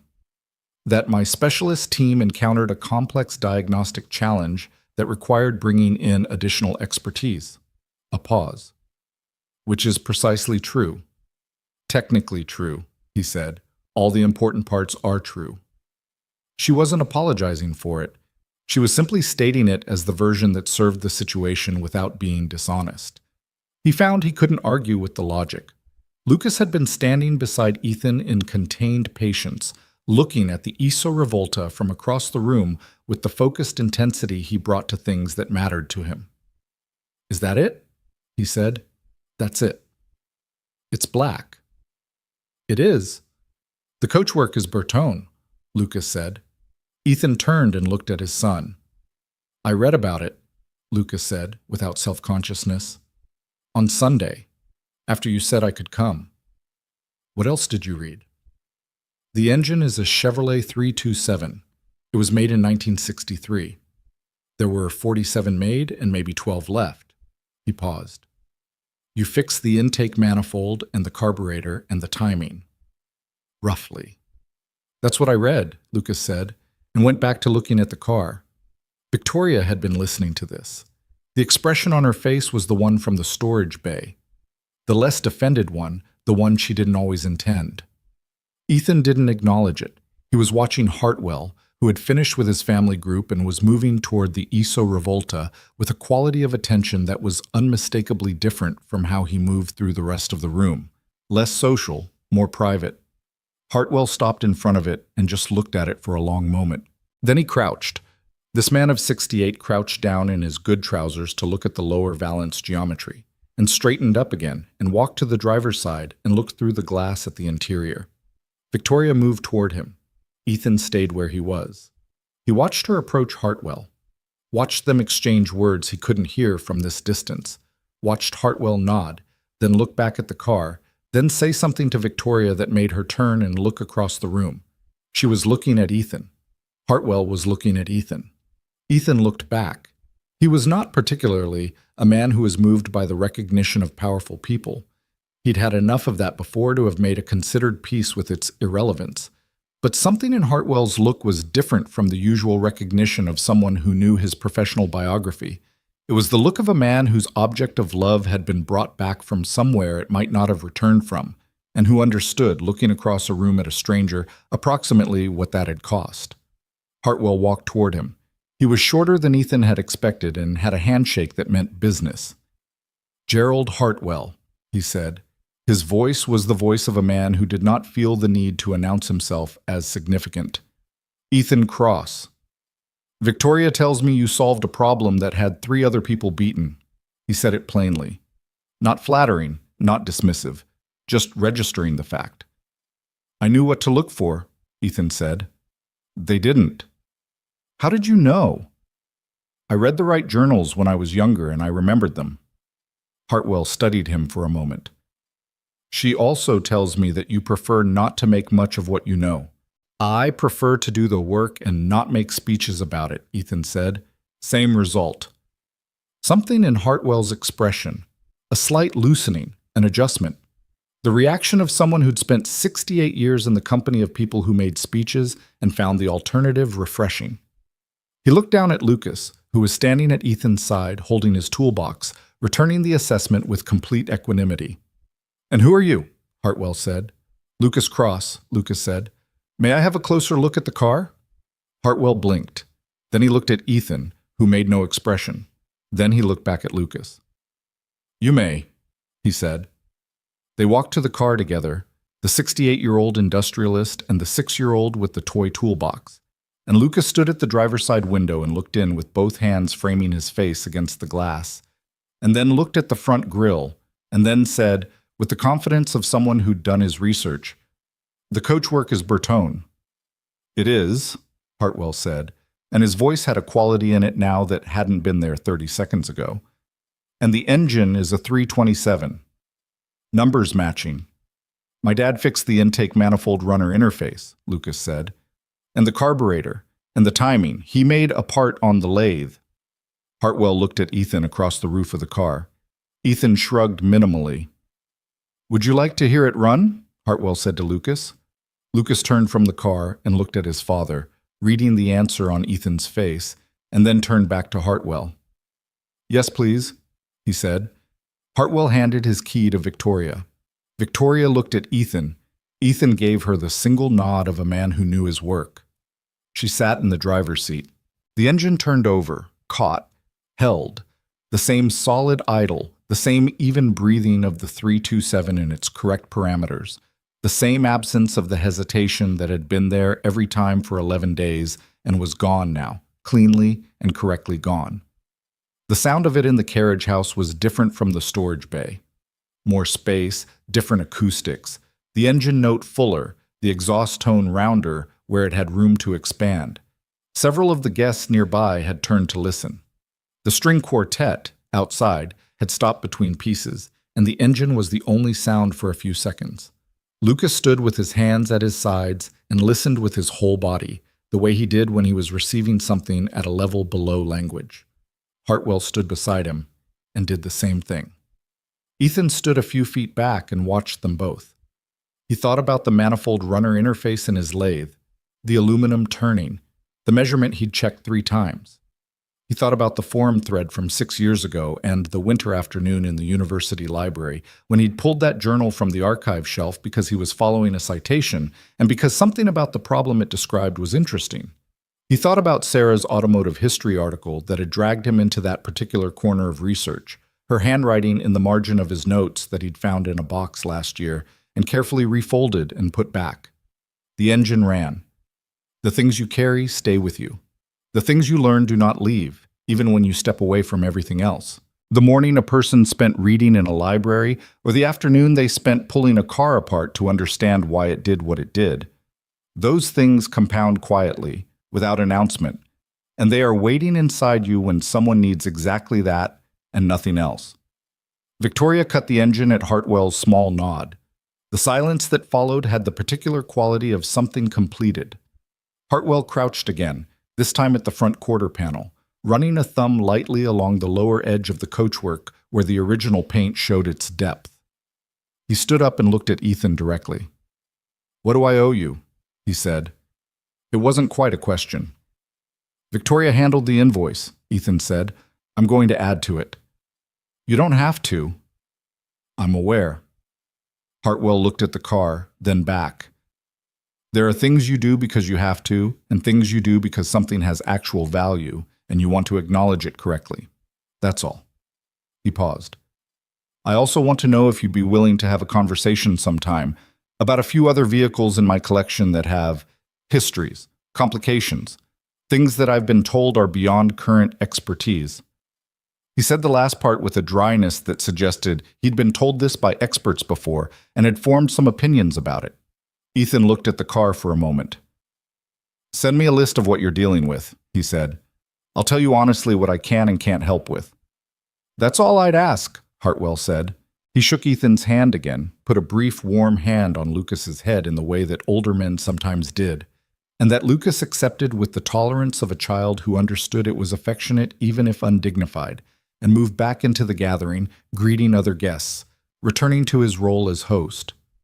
But once, from across the room, Ethan saw him stop and look back at the ISO Revolta, the way you looked at something you'd been afraid of losing. Then he turned away and someone was handing him a drink, and the evening resumed. Victoria appeared at Ethan's shoulder. "You handled that well," she said. "I mostly just answered questions." "That's handling it well."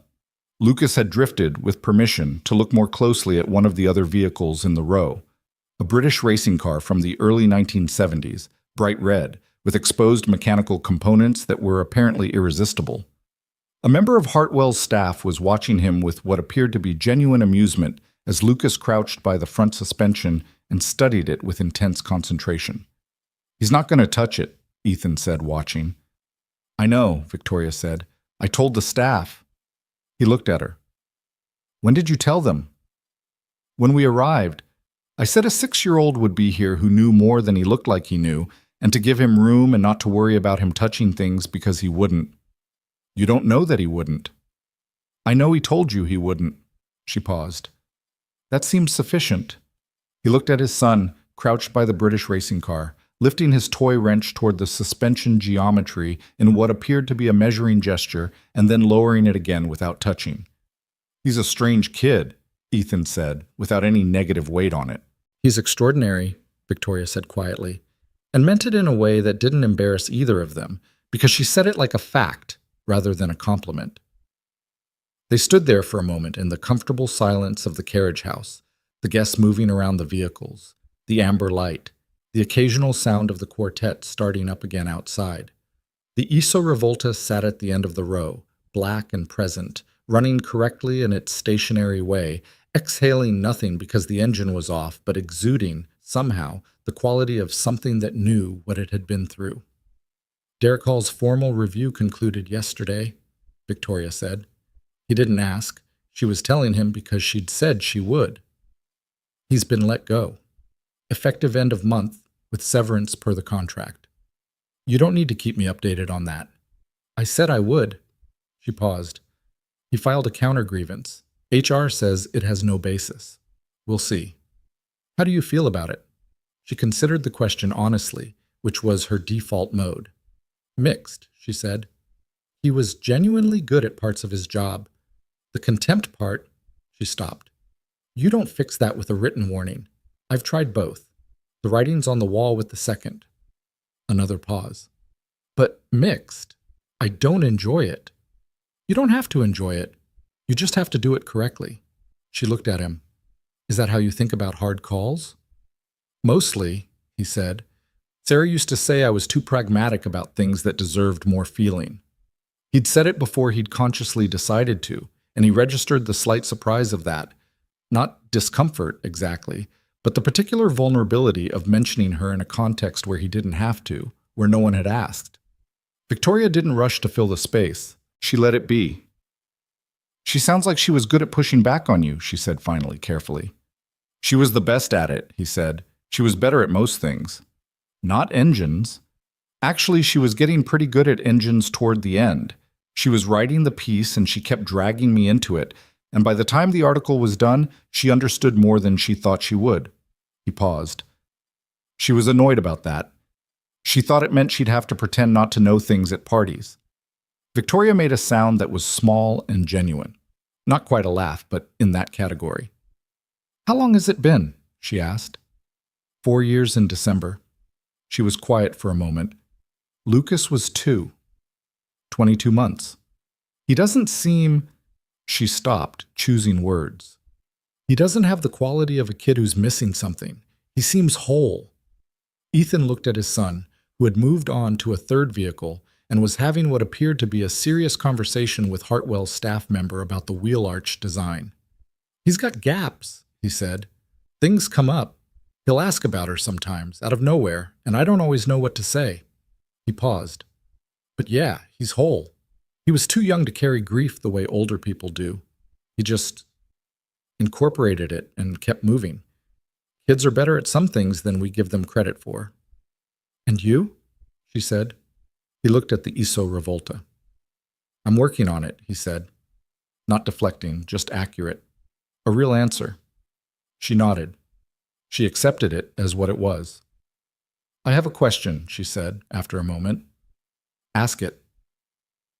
Gerald Hartwell is going to send you a list of the problem vehicles in his collection. She paused. And he's not going to be the only one. After tonight, after what you did with the Iso, people in this room are going to talk. They talk to each other constantly, collectors. By next week, you're going to have calls. Maybe. Not maybe. Definitely. She was looking at the gathering rather than at him now, reading the room the way she read rooms. My question is, do you want that? Because if you don't, I can run interference. I can tell people you're not available. I'm good at managing access to things. He thought about it. The actual question underneath the question, was he ready to be found again? In this specific way, by this specific world. Not fully back. He wasn't talking about conference appearances and keynote speeches and the whole machinery of visibility that had surrounded his previous life. But this, problem solving, specific useful work on machines that mattered to someone, work that no one else could do. The work itself had answered part of it these past 3 evenings. The way it felt to have his hands on a real problem again, a problem that required everything he'd learned and remembered. The satisfaction that was different from the garage satisfaction, not better, not worse, but different in its depth. "I'll take the calls," he said. "I'll take them on my terms." "What are your terms?" "I work from my shop, my equipment, my process, my timeline. I set the schedule around Lucas and the garage, not the other way around. And I pick the problems. I don't take work just because someone has money. It has to be actually interesting." "That's going to make you very selective." "Good." She was almost smiling. "That's going to make you very expensive." "Also good," he said. And she did smile this time. The real version of it, not the professional near smile she deployed in negotiations, but the actual thing, which was better than the near version in the way that actual things were always better than their approximations. They stayed at the exhibition for another hour and 40 minutes. Lucas moved through every vehicle in the collection with methodical thoroughness, asking questions when appropriate and staying silent when not, operating the toy toolbox as what it apparently was in his imagination. Official equipment, not a toy. He had a 10-minute conversation with Gerald Hartwell about the radiator design of the British racing car that Hartwell later found Ethan to remark upon, with the expression of a man updating his understanding of something. "That child of yours," Hartwell said. "Yeah," Ethan said. "He told me the radiator placement was a compromise between cooling efficiency and aerodynamic drag. He said it like it was a settled matter." "It is a settled matter." "He's 6. "He knows what he knows," Ethan said. Hartwell looked at Lucas across the room, who was now apparently explaining something to Hartwell's wife with a confidence that she appeared to be receiving gracefully. "What are you going to do with him?" Hartwell said. It wasn't unkind. It was the question of someone genuinely curious. "Right now I'm going to let him be 6, Ethan said. "The rest of it will figure itself out." Hartwell looked at him. "You believe that?" "I believe in not deciding what people are before they've had the chance to decide themselves." Hartwell considered this for a moment. Then, "Richard Hartwell, my father, told me once that the most dangerous thing you could do to a person was make their mind up for them before they were ready." He paused.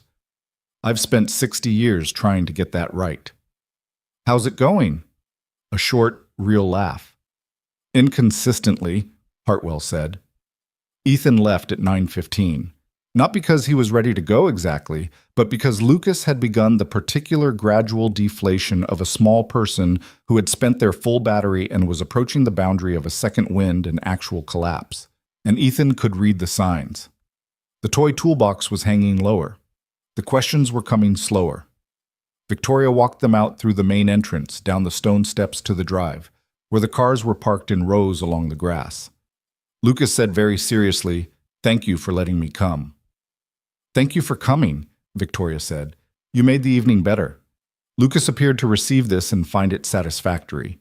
He walked ahead down the drive toward the truck, the toolbox swinging. Ethan and Victoria stood at the top of the steps for a moment. "He really did make it better," she said. "That's not a thing I said for his benefit." "I know." She pushed her hands into her coat pockets. The string quartet had stopped. From inside, the murmur of the gathering was a low, warm sound against the cold quiet of the drive.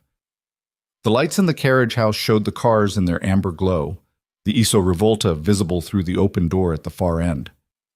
"I'm going to call you next week," she said. "Not about cars, or not only about cars." He looked at her. "I'd like to have coffee," she said. "Or whatever the equivalent is for two people who are both better at work than they are at this kind of thing." He was quiet for a moment, not hesitating, thinking about how to say what was true. "I don't do things quickly," he said. I'm not good at fast, whatever this is." "I'm not asking for fast," she said. "I'm asking for coffee." "Okay," he said. "Okay," she said. He went down the steps and caught up with Lucas and walked him to the truck. In the rear view, pulling out, he could see the warm-lit entrance of the estate. The party still going, Victoria still standing at the top of the steps for a moment before she turned and went back inside. Lucas fell asleep before they reached the main road. The red toolbox was in his lap. His head was against the window. Outside, the county roads moved past in the dark, the tree lines and the flat fields and the occasional distant light of a farmhouse. Ethan drove in the silence of a late October night with his sleeping son and thought about things the way you thought about things when there was no pressure to conclude anything.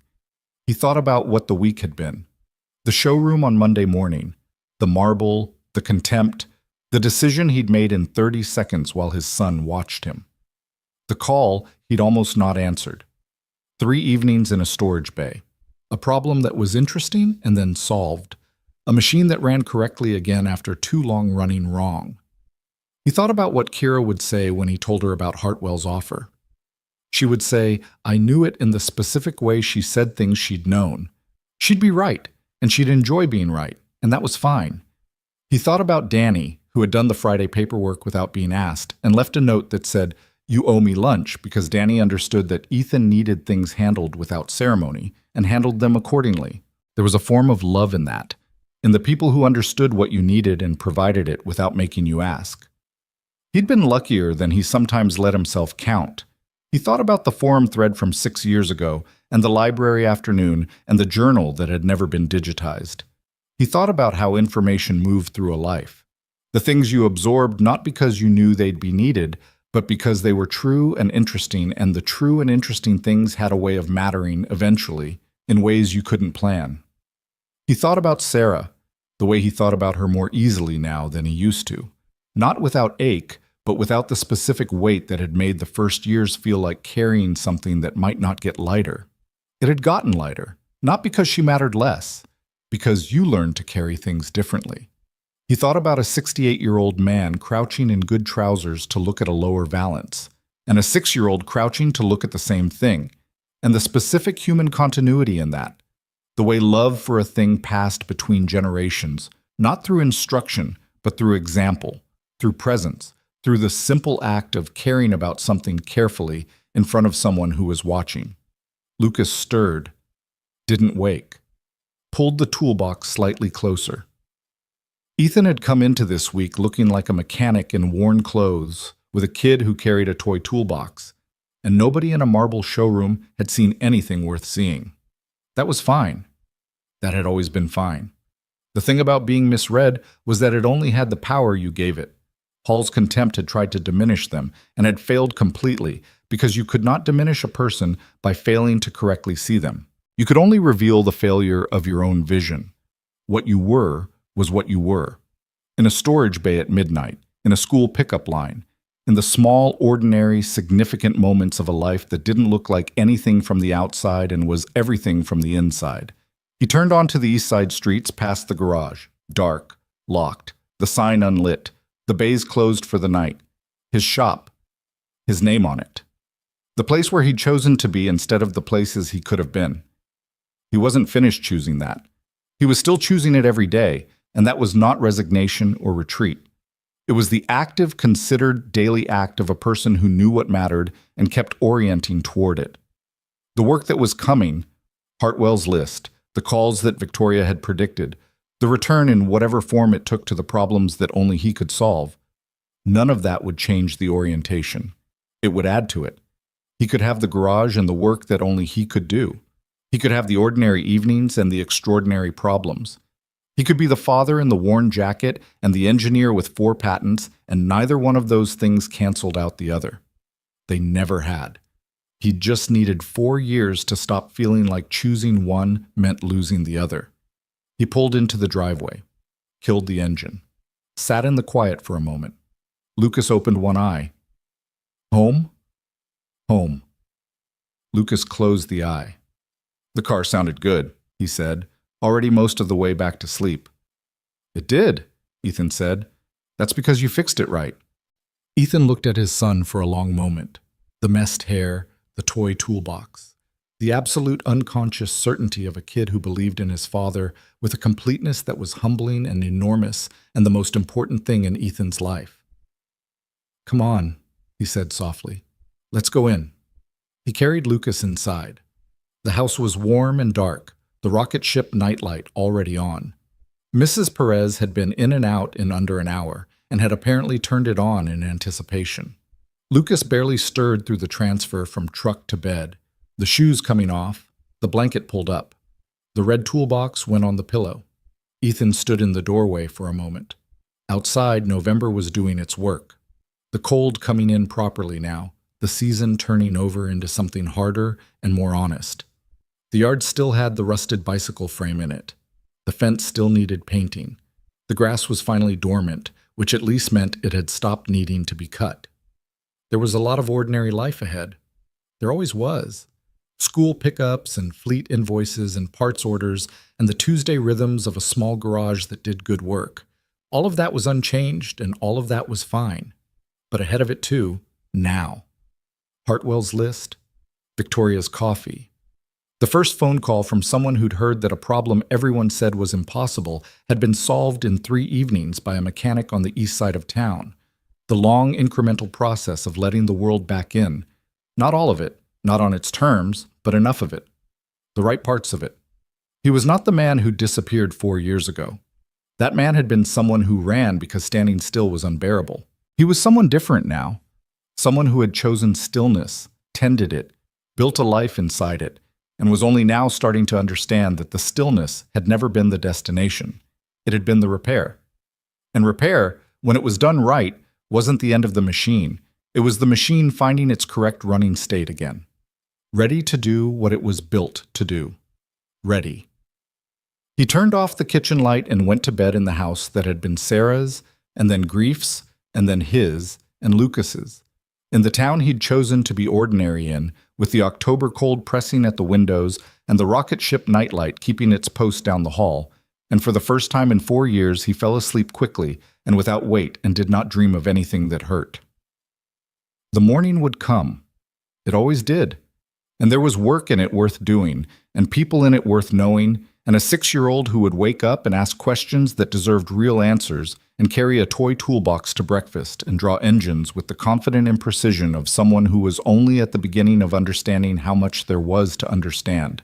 The morning would come, and this time Ethan Cross was ready for it.